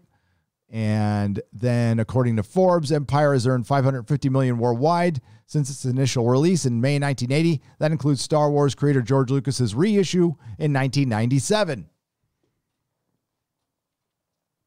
And they release Empire. Why are they releasing Empire and not the whole trilogy together? I mean, it's random and it's cool. I do like that. I don't know, man. I'm a little burnt on the whole Star Wars thing. Disney's really done it in for me. Darth Gorbag, what's up for $8.88? I just heard on the radio Disney is going to make another Lion King movie. For fuck's sake, yes. They have announced another Lion King movie.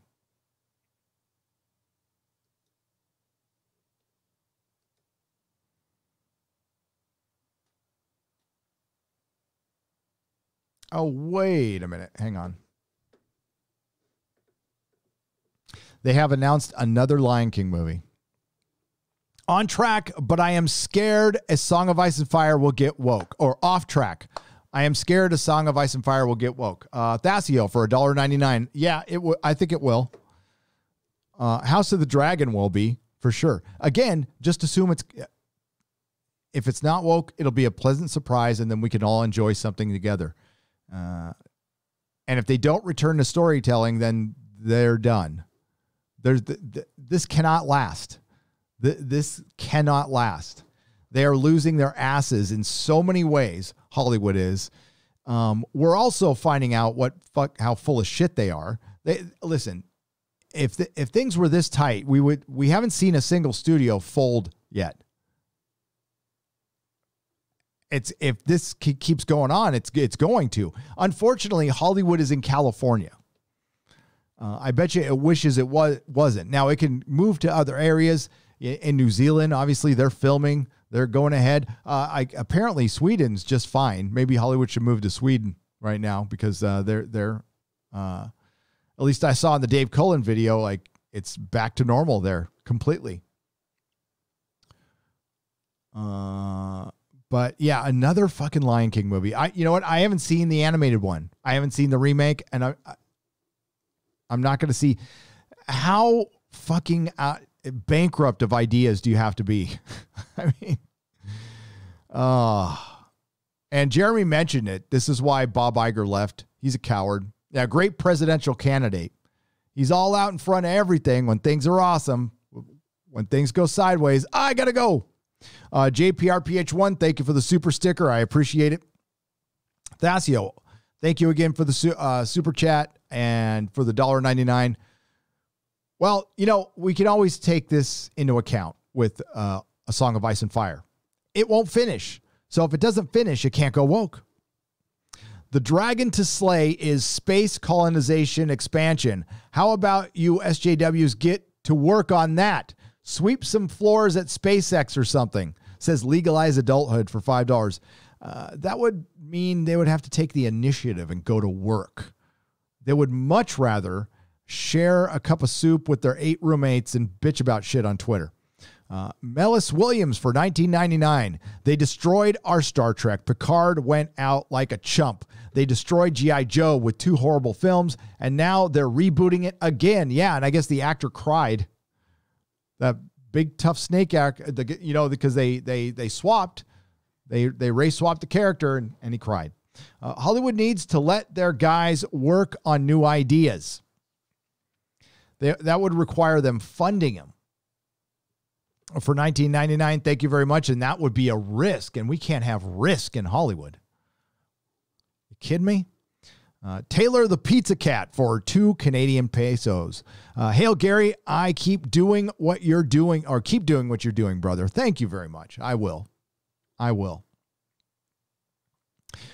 Man, I feel out of sync. You know, it's because I didn't live stream on Monday. So I'll be back. The Nerdrotic Nooner will be back to twice a week. I had to finish a video.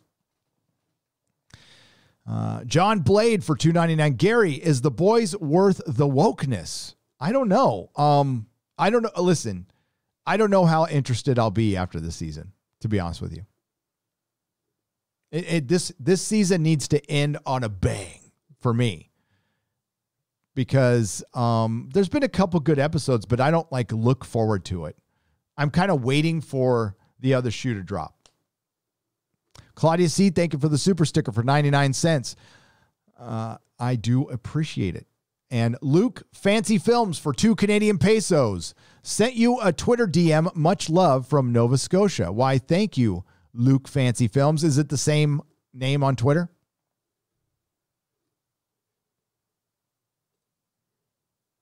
I could check.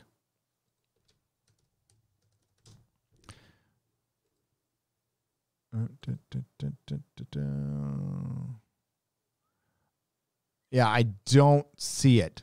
So I don't know if you have a different Twitter handle. Kevin Feige cast Iman Vellani as Miss Marvel after seeing her Letterboxd account. I went through her reviews and I came across a 4.5-star review of Spider-Man 3. I knew in that moment she was the one. Finally, a true intellectual. Okay. At least they're watching. Yeah, Miss Marvel, Captain Marvel. Marvel's doomed. They are doomed. JM. Jumped on me. It jumped on me.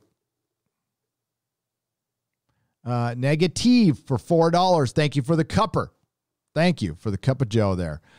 JM for $5. Lord of the Rings is Star Wars for the time period before we learned to fly without eagles. It had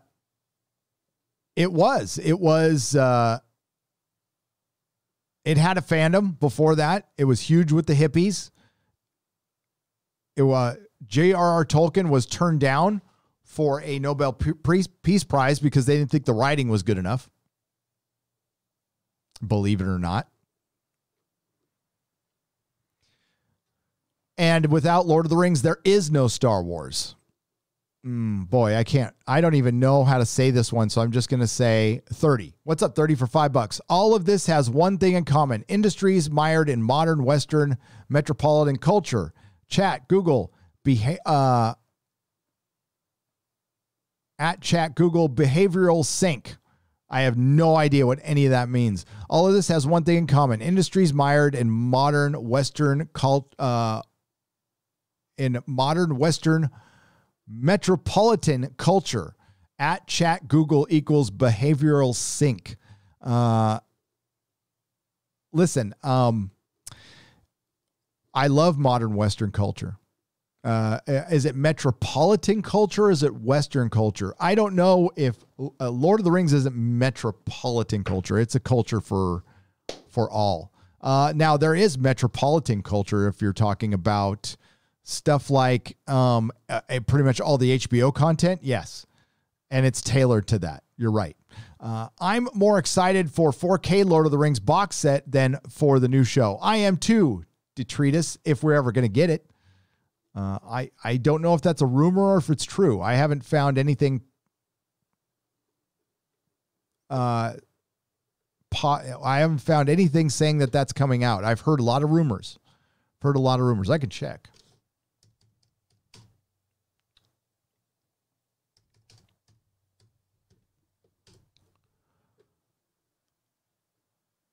Yeah, it's just rumors, but man, I'm lined up to buy it. Right now, I just want the legacy Western entertainment industries to collapse completely. They need to get out of the way. They need to get out of the way those trying to fix things. Well, they've been keeping them out. They have been keeping them out, my friend. Angry Yellow Bird for $5.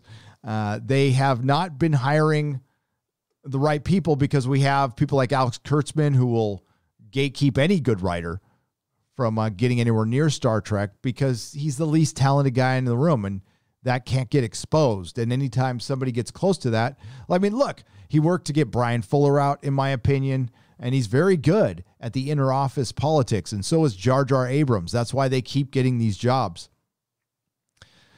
But at this point, I mean, like after all of this, after the last 6 or 7 months and all the divisiveness coming from Hollywood and all the division and all of our franchises like Doctor Who, Star Trek, Star Wars, just even getting a whiff of it from Lord of the Rings, people are just, they're going to be very disappointed. I can't see how Bad Robot, even somebody who isn't, I mean, listen, I'm biased towards Bad Robot, obviously. But somebody who's unbiased cannot think this is a good decision. Like objectively, this is a bad decision. It looks bad. Every aspect of it is bad. And you don't need that with a $1 billion franchise.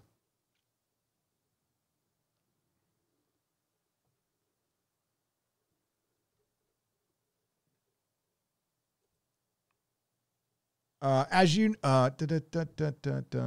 is old. God dang it. It is blank. I don't know. What's up, Quarter Black Garrett? Behavioral sync is a term. Thank you for educating me. Is a term from the Mouse City tests. Secret of Nim was based on it. Could be exosome material. I will check it out. Thanks, buddy. Yeah, I didn't know that. You know me. I'm a big dummy. Been kicked out of 3 high schools. From Australia. Love your work. Am I the only one in the world who hated Enola Holmes? No, this feminist movie makes Captain Marvel look like a boys' club. I haven't seen it yet. I think I need to see it and review it. I'll probably get pissed off, but why not? I'm already working on another review right now. I can do 2. And thanks for being here, Eric K. Thank you for being a good wrench. Thank you, Quarter Black Garrett, for hanging out. Nicholas Peters, thank you for the $1 super chat. I appreciate you. What's up, Problem Being? How you doing? Netflix announces Conan series. What? Let me check. Will it be woke? How can you make Conan woke? Oh, no, it'll be woke. I'm just like thinking out loud. How can you make Conan woke? He'll have a woman leading him around.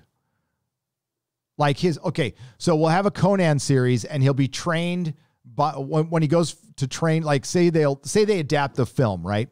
So he goes to the Far East to train. It'll all be women. It'll be a matriarchy of female overlords training Conan. And then instead of his dad making and talking about the riddle of steel, it will be his mom talking about the riddle of steel. And then the bad guy will be a bad girl. It will be a very powerful woman. Yeah.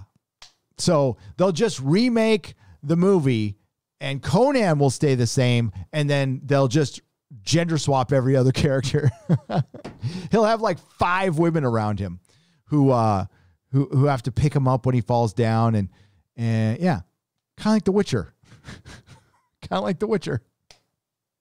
I mean, we get Henry Cavill, but to get Henry Cavill, you need 10 women. We got to balance each white male with 10 women. It's like, at this point, it's funny. It's funny. They're so fucking dumb in Hollywood. They're like, Harvey Weinstein, oh my God, women, everything. We're so sorry. I mean, they're not going to change their ways. They're still trying to get laid. They're still using their positions, their positions of power for influence. They're still trading little favors here and there. And they're just a little more subtle about it. That's all.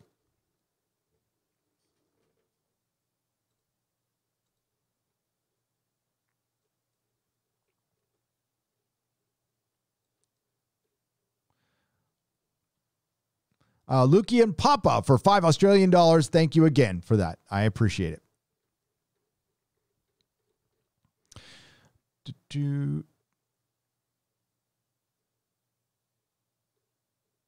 Okay.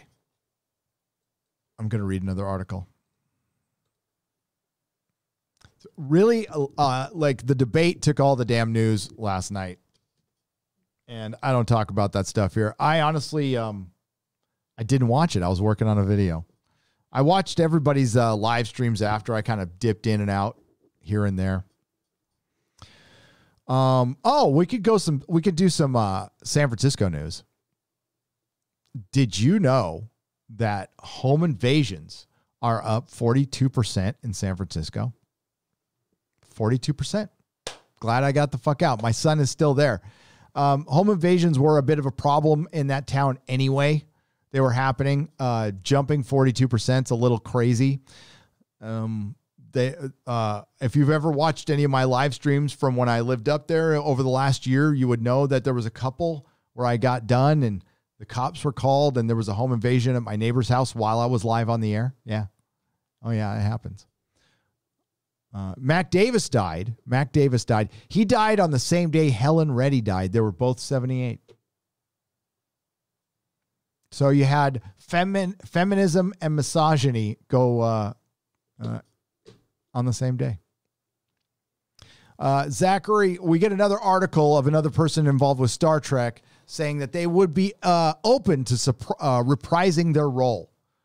Zachary Quinto would be open to reprising his role as Spock because he's so busy right now. Is he busy? So we can have more spaz Spock? No, thanks.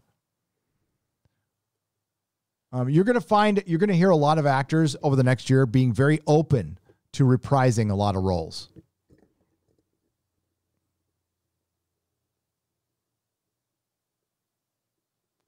It looks like Batwoman and Riverdale have been shut down to the COOF. It looks like an NFL game was shut down due to the COOF.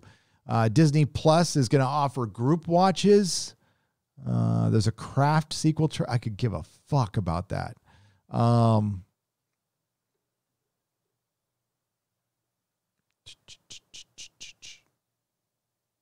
There's a Lord of the Rings reunion in The Boys, episode 7. Oh, that remains to be seen.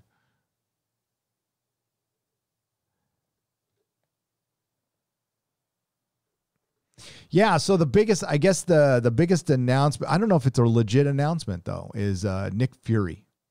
I could care less. Could you? I mean, I could care less. Captain Marvel destroyed. Hey, here we go. Well, let's get to that first. I was talking to that, and then we'll get to this little update.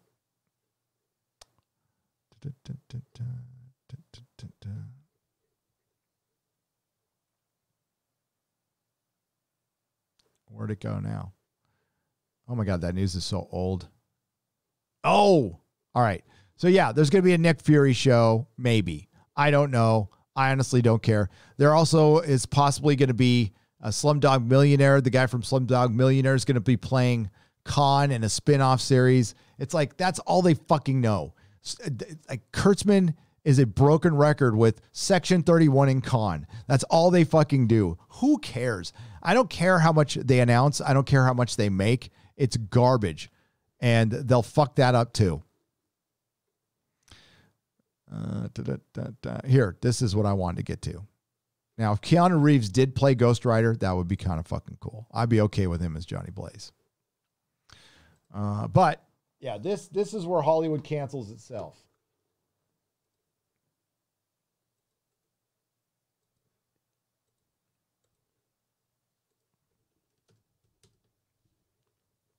Adult Swim permanently retires episodes of Aqua Teen Hunger Force and the Boondocks due to cultural sensitivities.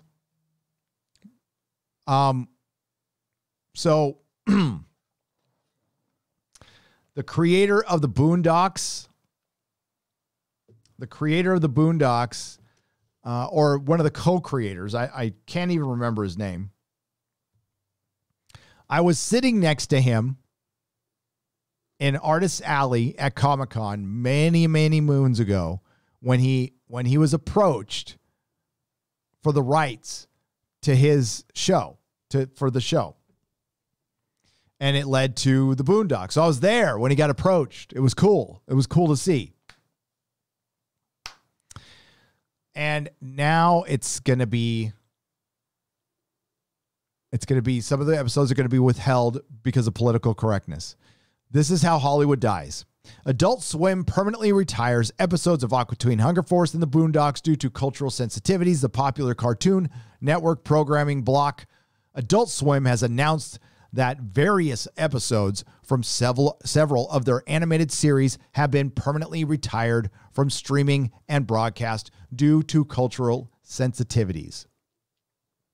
Adult Swim's attempt to erase these episodes from public consciousness was first discovered in June when Aqua Teen Hunger Force fans noticed that the episode Shake Like Me in the Master Shake gradually begins to turn into a stereotypical black person after being bitten by a radioactive black man, and had suddenly been removed from HBO Max, Adult Swim's official website. Curiously, the episode made a brief reappearance on HBO Max in August before being swiftly removed from the streaming service once more. This is why you want physical media, folks. Physical media. Shortly thereafter, fans found that the Boondocks episodes, if I say Boondock Saints, forgive me, it's my favorite movie. I might say it accidentally. The story of Jimmy Rebel, which had previously been banned from the broadcast by Adult Swim due to its heavy use of satirical-ist humor, was also unavailable for streaming on HBO Max. When reached for comment, an HBO representative informed the Daily Beast that Shake Like Me and the story of Jimmy Rebel were unavailable because neither of those episodes are part of our streaming deals.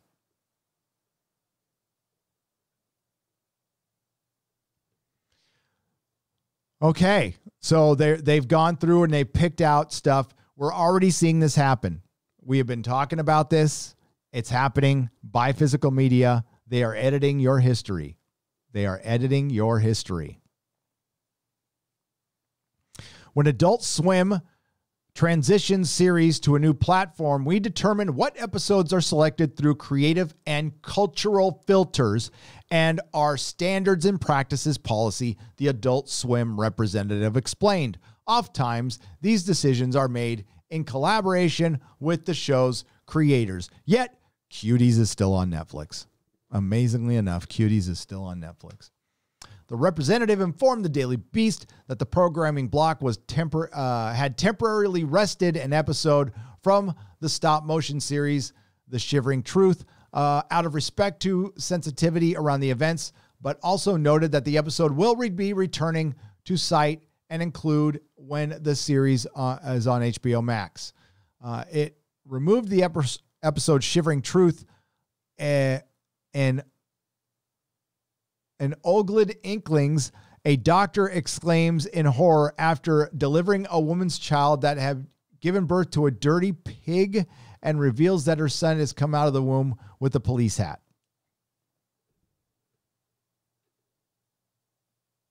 Unsurprisingly, the removal of these episodes did not sit well with fans who took to social media to voice their frustration and confusion over the programming block's seemingly hypocritical decision to promote sensitivity by censoring the work of a black creator. Yeah, that's the punchline on that one, folks. Boondocks was created by a black man. Adult Swim does an entire spiel about how BLM is epic, but then shit cans the Boondocks for being insensitive, observed Twitter user at Paradragon Deku, which is true. Absolutely true.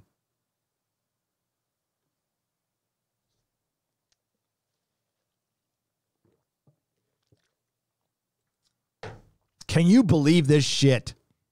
I guess you can. I mean, like, how many times can we say that, honestly?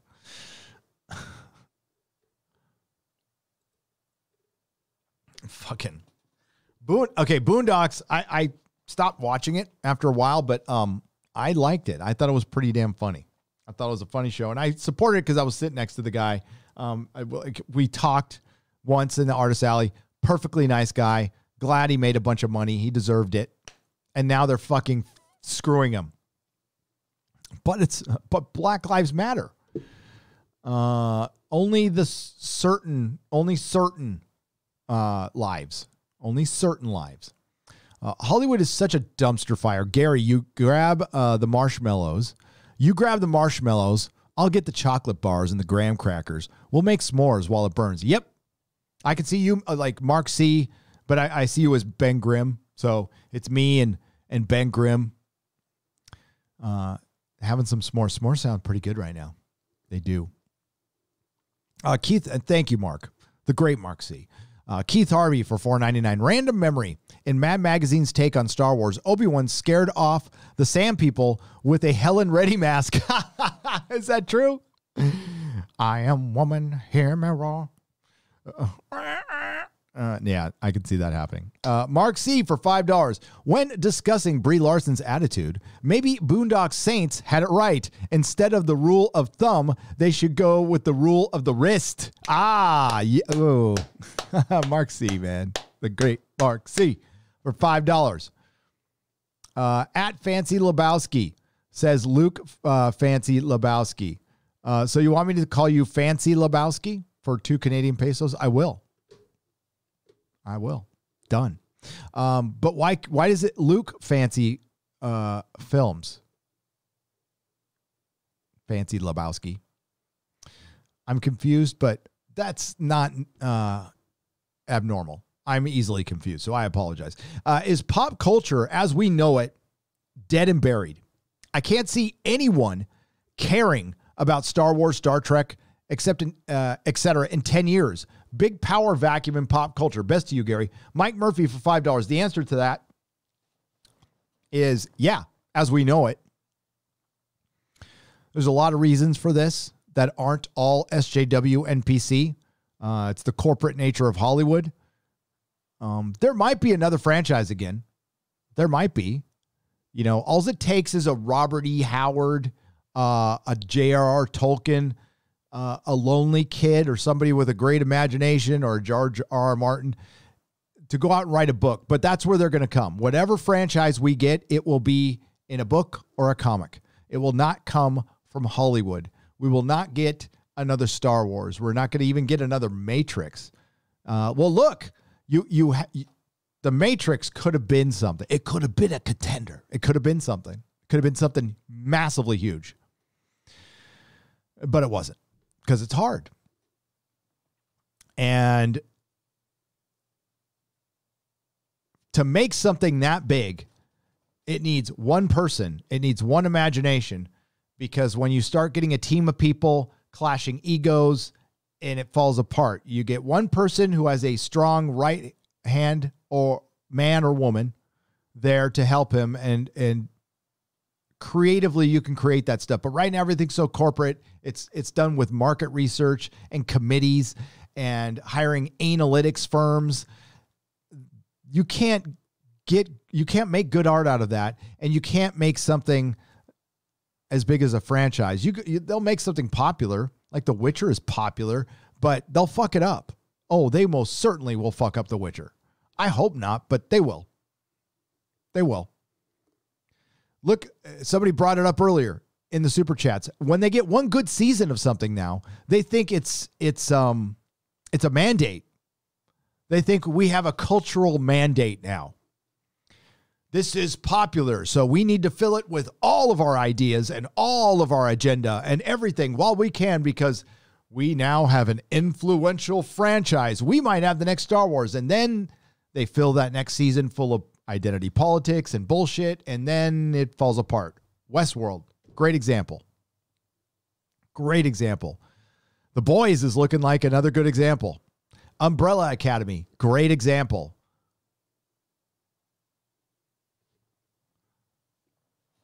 If you have a first season that's good, you got lucky. I would try as hard as possible to build on that as much as you can while staying faithful to that first season. You don't have a cultural mandate. The culture will forget you. Especially if you're on a streaming service and your series is going to be all dropped all at once. Altered Carbon. How that might be the best example. I know the books are structured like that. I know they have different characters. But you know what sold? You know why people liked Altered Carbon? Joel Kinnaman. Because without it, nobody liked it. Without him, nobody liked it. Also didn't have the same writer. That always helps too. Steve Blackman, who was working on Umbrella Academy, and he was there. And he fucked it up too, because he filled something fun and thrilling and kind of weird with a bunch of real world politics. And it was a big old bummer. I can't even go back and rewatch Umbrella. I watched Umbrella Academy season 1, 5 times. I can't go back and watch season 2 now because I'll know I'll fast forward through all the segregation scenes. Listen, it's not like I deny segregation. Of course it was there. It was fucking horrible. And it does, if you want to put something in there to show it in passing, but you make it an integral part of the story and it doesn't fit at all. It sticks out like a sore thumb and it doesn't work. It doesn't move anything forward. It showed horrible things. Okay, horrible things happen. What's your resolution? What did you change? She actually had the power to change it and she didn't. It's just like, I don't know, the doctor going on the bus with Rosa. What purpose did that serve? Other than to show us that the doctor was there with Rosa and she didn't do anything about it. Wow, that makes the doctor, well, the first female doctor played by Jodie Whittaker, who we will lovingly call Dr. Karen, a dick. Problem being, thank you, Gary. Another Time Lord Council soon. Also, want your Blake 7 review. Currently loving Raised by Wolves and Utopia. Okay, I will trust your recommendation. Problem being, thank you for the $4.99. All the best to you and the family. Yes. I think it's time for another Time Lord Council soon. I agree with that. I need to do a Venture Brothers Wake. And after I do the Venture Brothers Wake, we'll do another Time Lord Council. I think we should get Drinker on the next one. But we need to get like everybody. Everyone. Orif, is it Orif? For 1999. Hey, buddy. Been a while. Some U-Haul money. Thank you. U-Haul apparently was pretty instrumental in these riots. These riots that are happening so naturally. That wasn't a good look. I don't think U-Haul better start yeah. Do you guys, did you see that? The video of after the riots from last week? There was right after the decision, there was a U-Haul truck there with a bunch of pre-made signs that were supposed to look handmade, but they weren't. They were passing them out. Yeah. Southeastern Kaiju, thank you for the $1.49. Thank you for the super sticker. I appreciate it. Nicholas Peters, thank you for the $1. And Joe Bag of Donuts for $5. I heard that Netflix may be sued by Sir Arthur Conan Doyle's estate because they made Sherlock too emotional in Enola Holmes. So yeah, I hope so.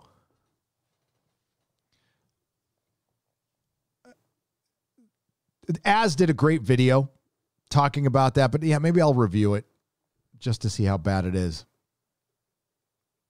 Mr. Clark for $5. Just watched the first episode of Fargo, and I'm afraid it might be super woke with Chris Rock. It probably will be. The first season of Fargo was really fucking good. It was. Gerard Garvin for $5. Hey, Gary, did you ever watch Get Smart? It's a great spy spoof TV show from the 60s. Cheers. Grew up on it. Absolutely grew up on it. Loved it. Oh my God, did I love that show. The Cone of Silence. Yeah. Andrew Jones for £10. Rest in peace, Disney Channel, UK1, October 1995 to September 30th, 2020. It was the second oldest Disney Channel in the world. I had great memories of watching Disney Channel. No way. Andrew Jones, they canceled the Disney Channel over in the UK. And they canceled it today.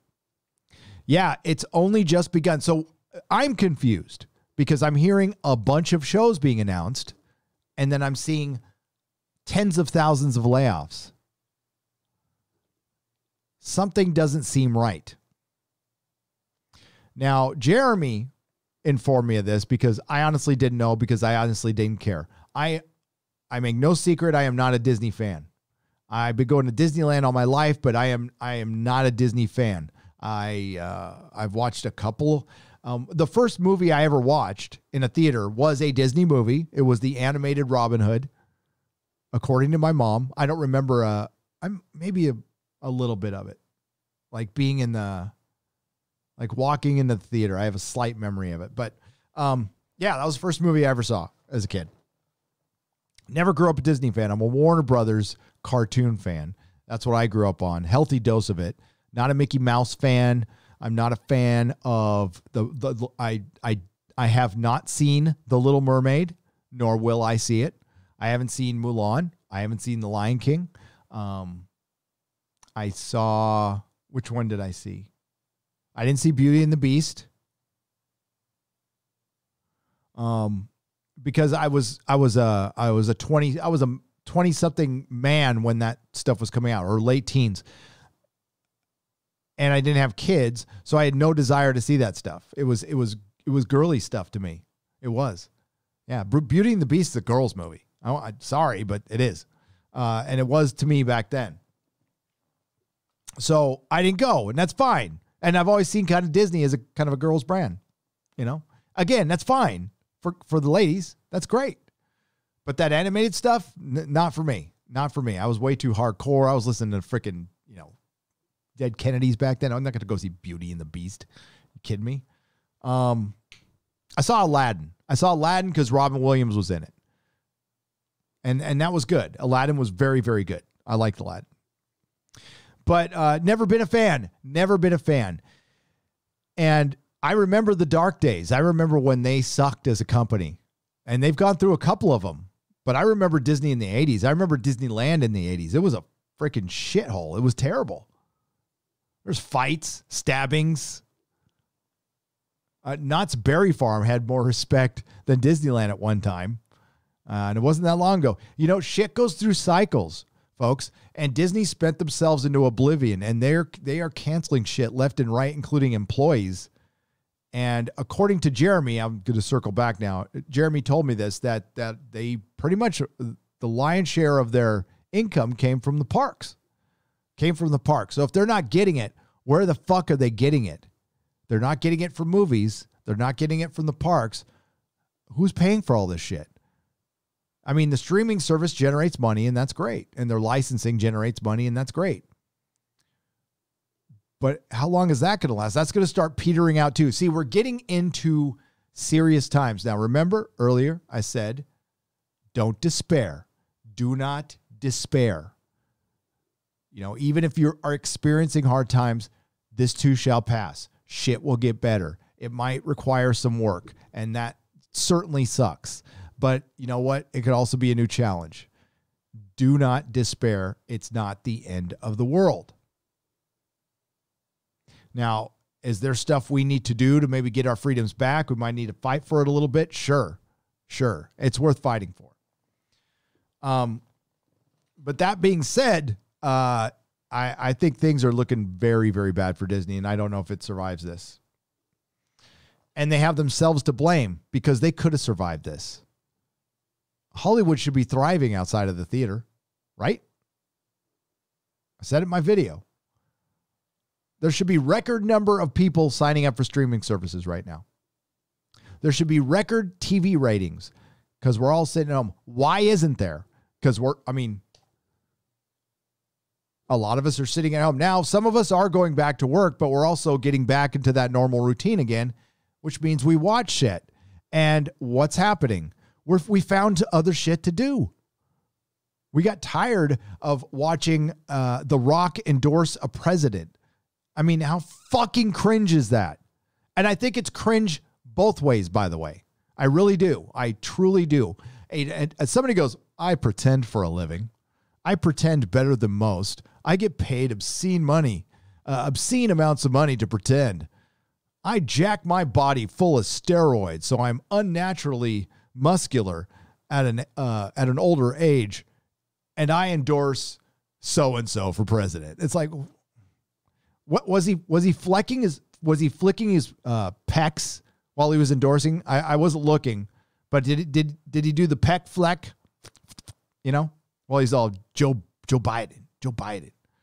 Fuck, dude.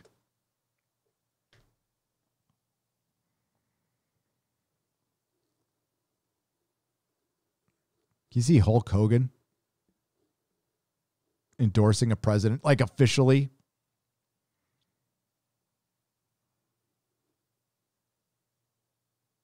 Yeah, Nicholas Horton says for £5, Disney Channel here in the UK ended its run today, 1995 to 2020. Holy shit.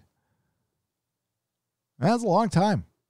I was thinking, what was I doing in 95? I got married the first time that year. I was 25. I was young and dumb as could be. Yeah, that's right. The original BBC Utopia, watch the original BBC Utopia first. The Amazon one is good, but it seems ripped from the headlines. The original came out 7 years ago and seems present. It may freak you out. I don't know, it's hard to freak me out, dude. Van Diego. I mean, like, I've dropped acid and gone to amusement parks. I don't get freaked out. Thanks for the $10, though. I'll check it out. I mean, I've been to prison, dude. I'll check it out, though. You know what? To circle it back to Jar Jar Abrams, that's what he is. Jar Jar Abrams is ripped out of the headlines. If you look at Westworld, if you go to his other TV properties, what do they turn into? Trendy bullshit. Trendy bullshit. So people go, well, forget Jar Jar's movies. Think about his TV shows. Oh, I have. I most definitely have. That's where my focus has been, as a matter of fact. Westworld was the most promising show on TV after Game of Thrones. Simple as that. It was going to be the heir apparent, and it's not. Why? Its association with Bad Robot. It decided to rip shit from the headlines and turn into a science fiction show for the Me Too Time's Up era. So what the fuck do you think Bad Robot would do with Lord of the Rings? Well, they would do Me Too Time's Up Lord of the Rings. NPC Lord of the Rings. SJWLOTR.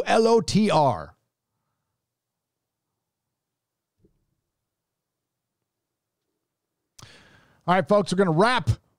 We're going to call it a wrap. It's been a couple hours. I thank you all for your support. I'm a little out of practice. So I'm going to try to contact Az, if he's out there, and see if he's awake.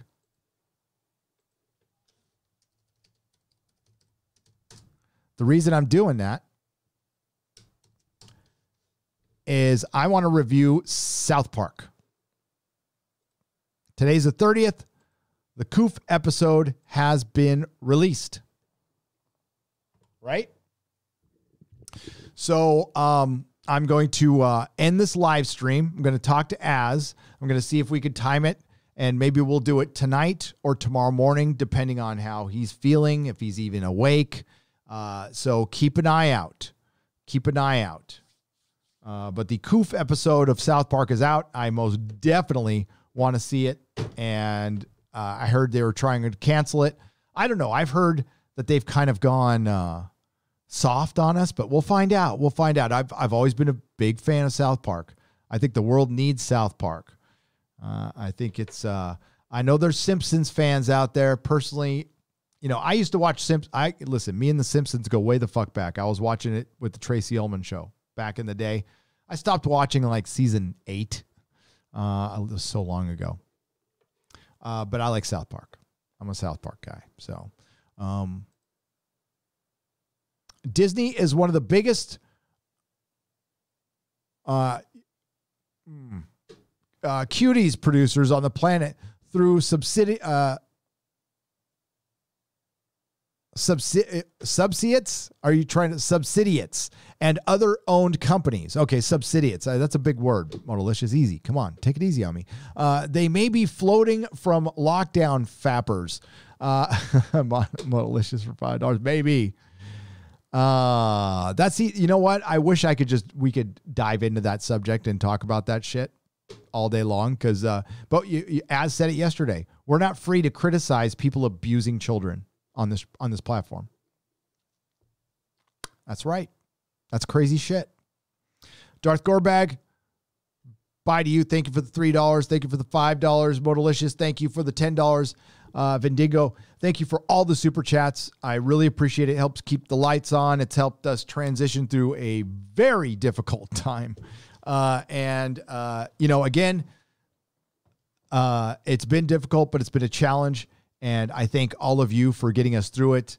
I have never gotten down, and neither has Mrs. Nerdrotic. We've kept our heads high. We've actually been having a little fun with it, and that's what you got to do. You got to turn around and have a little fun with it. I know it's easier for me to say that than others, so I'm not trying to make light of your situation at all. If your situation sucks, I truly am sorry. But again, do not despair. It doesn't help at all. And, you know, remember to talk to somebody, and you'll get through it. You'll get through it because we'll get out of this. I think we might be getting out of this. I think the general consensus, the consciousness of the general public in all these countries, we're starting to wake some people up, you know, one person at a time. I think we're all seeing through the fucking bullshit. I think we have been for a long time. Unfortunately, we have to be very careful what we say here anyway. But, yeah, the bullshit was on display. It was on display last night for sure.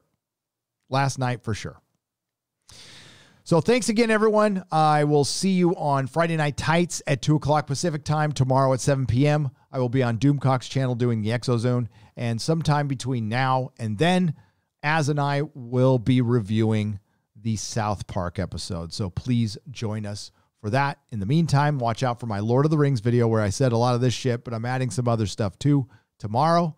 Please take a look at my last video that I just released if you haven't already. Thank you to all the new subscribers out there. It's been a great year. It's been a great year. I am approaching 300,000 subs. Unthinkable. So again, thank you to Eric K. Thank you to Lady Gravemaster who produced this episode. I'm trying to see who else was. Oh, by the way, I will be adding some new wrenches.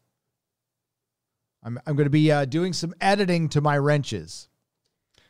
So we will be adding some new Nerdrotics very soon. Eric K has made some recommendations that I agree with.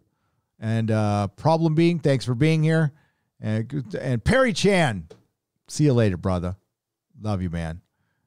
And Nyla Shadow, thank you for always being here. We appreciate you. Matthew Matson, Mark Lerzeth, Chris Persia, the Canadian Wrench. You guys are brilliant. We're going to give you some friends. And we're going to go out now. Oh, wait, did I miss one? No. Okay. I just want to make sure I did. For Classic Who Nerdrotic, what story do you like better? Caves of Andrazi or Genesis of the Daleks? from the Baker and Peter David story episodes. Genesis of the Daleks. Just, I mean, it's kind of an on the nosy answer, but that is a fucking classic. But I love them both. Now, I haven't seen the other.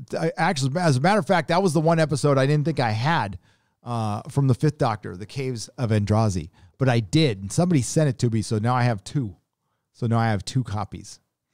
But Lane Kramer, good question for $5. If you're a member of my Patreon, I will be reviewing Classic Who over the last 2 months of this year as I close out my Patreon. So I'm going to be switching everything to memberships and then eventually moving things out. And but I'm going to be giving the patrons something special for the last 2 months of the year because they have earned it. They have earned it. So thanks again, everybody. We'll go out with some credits. I know this is like the long goodbye. And keep an eye on Twitter, okay? And in the community section, and I'll let you know when we're going to review. It will be on this channel, and I'll let you know when we're going to review South Park. So, ciao. Nerdrotic.com.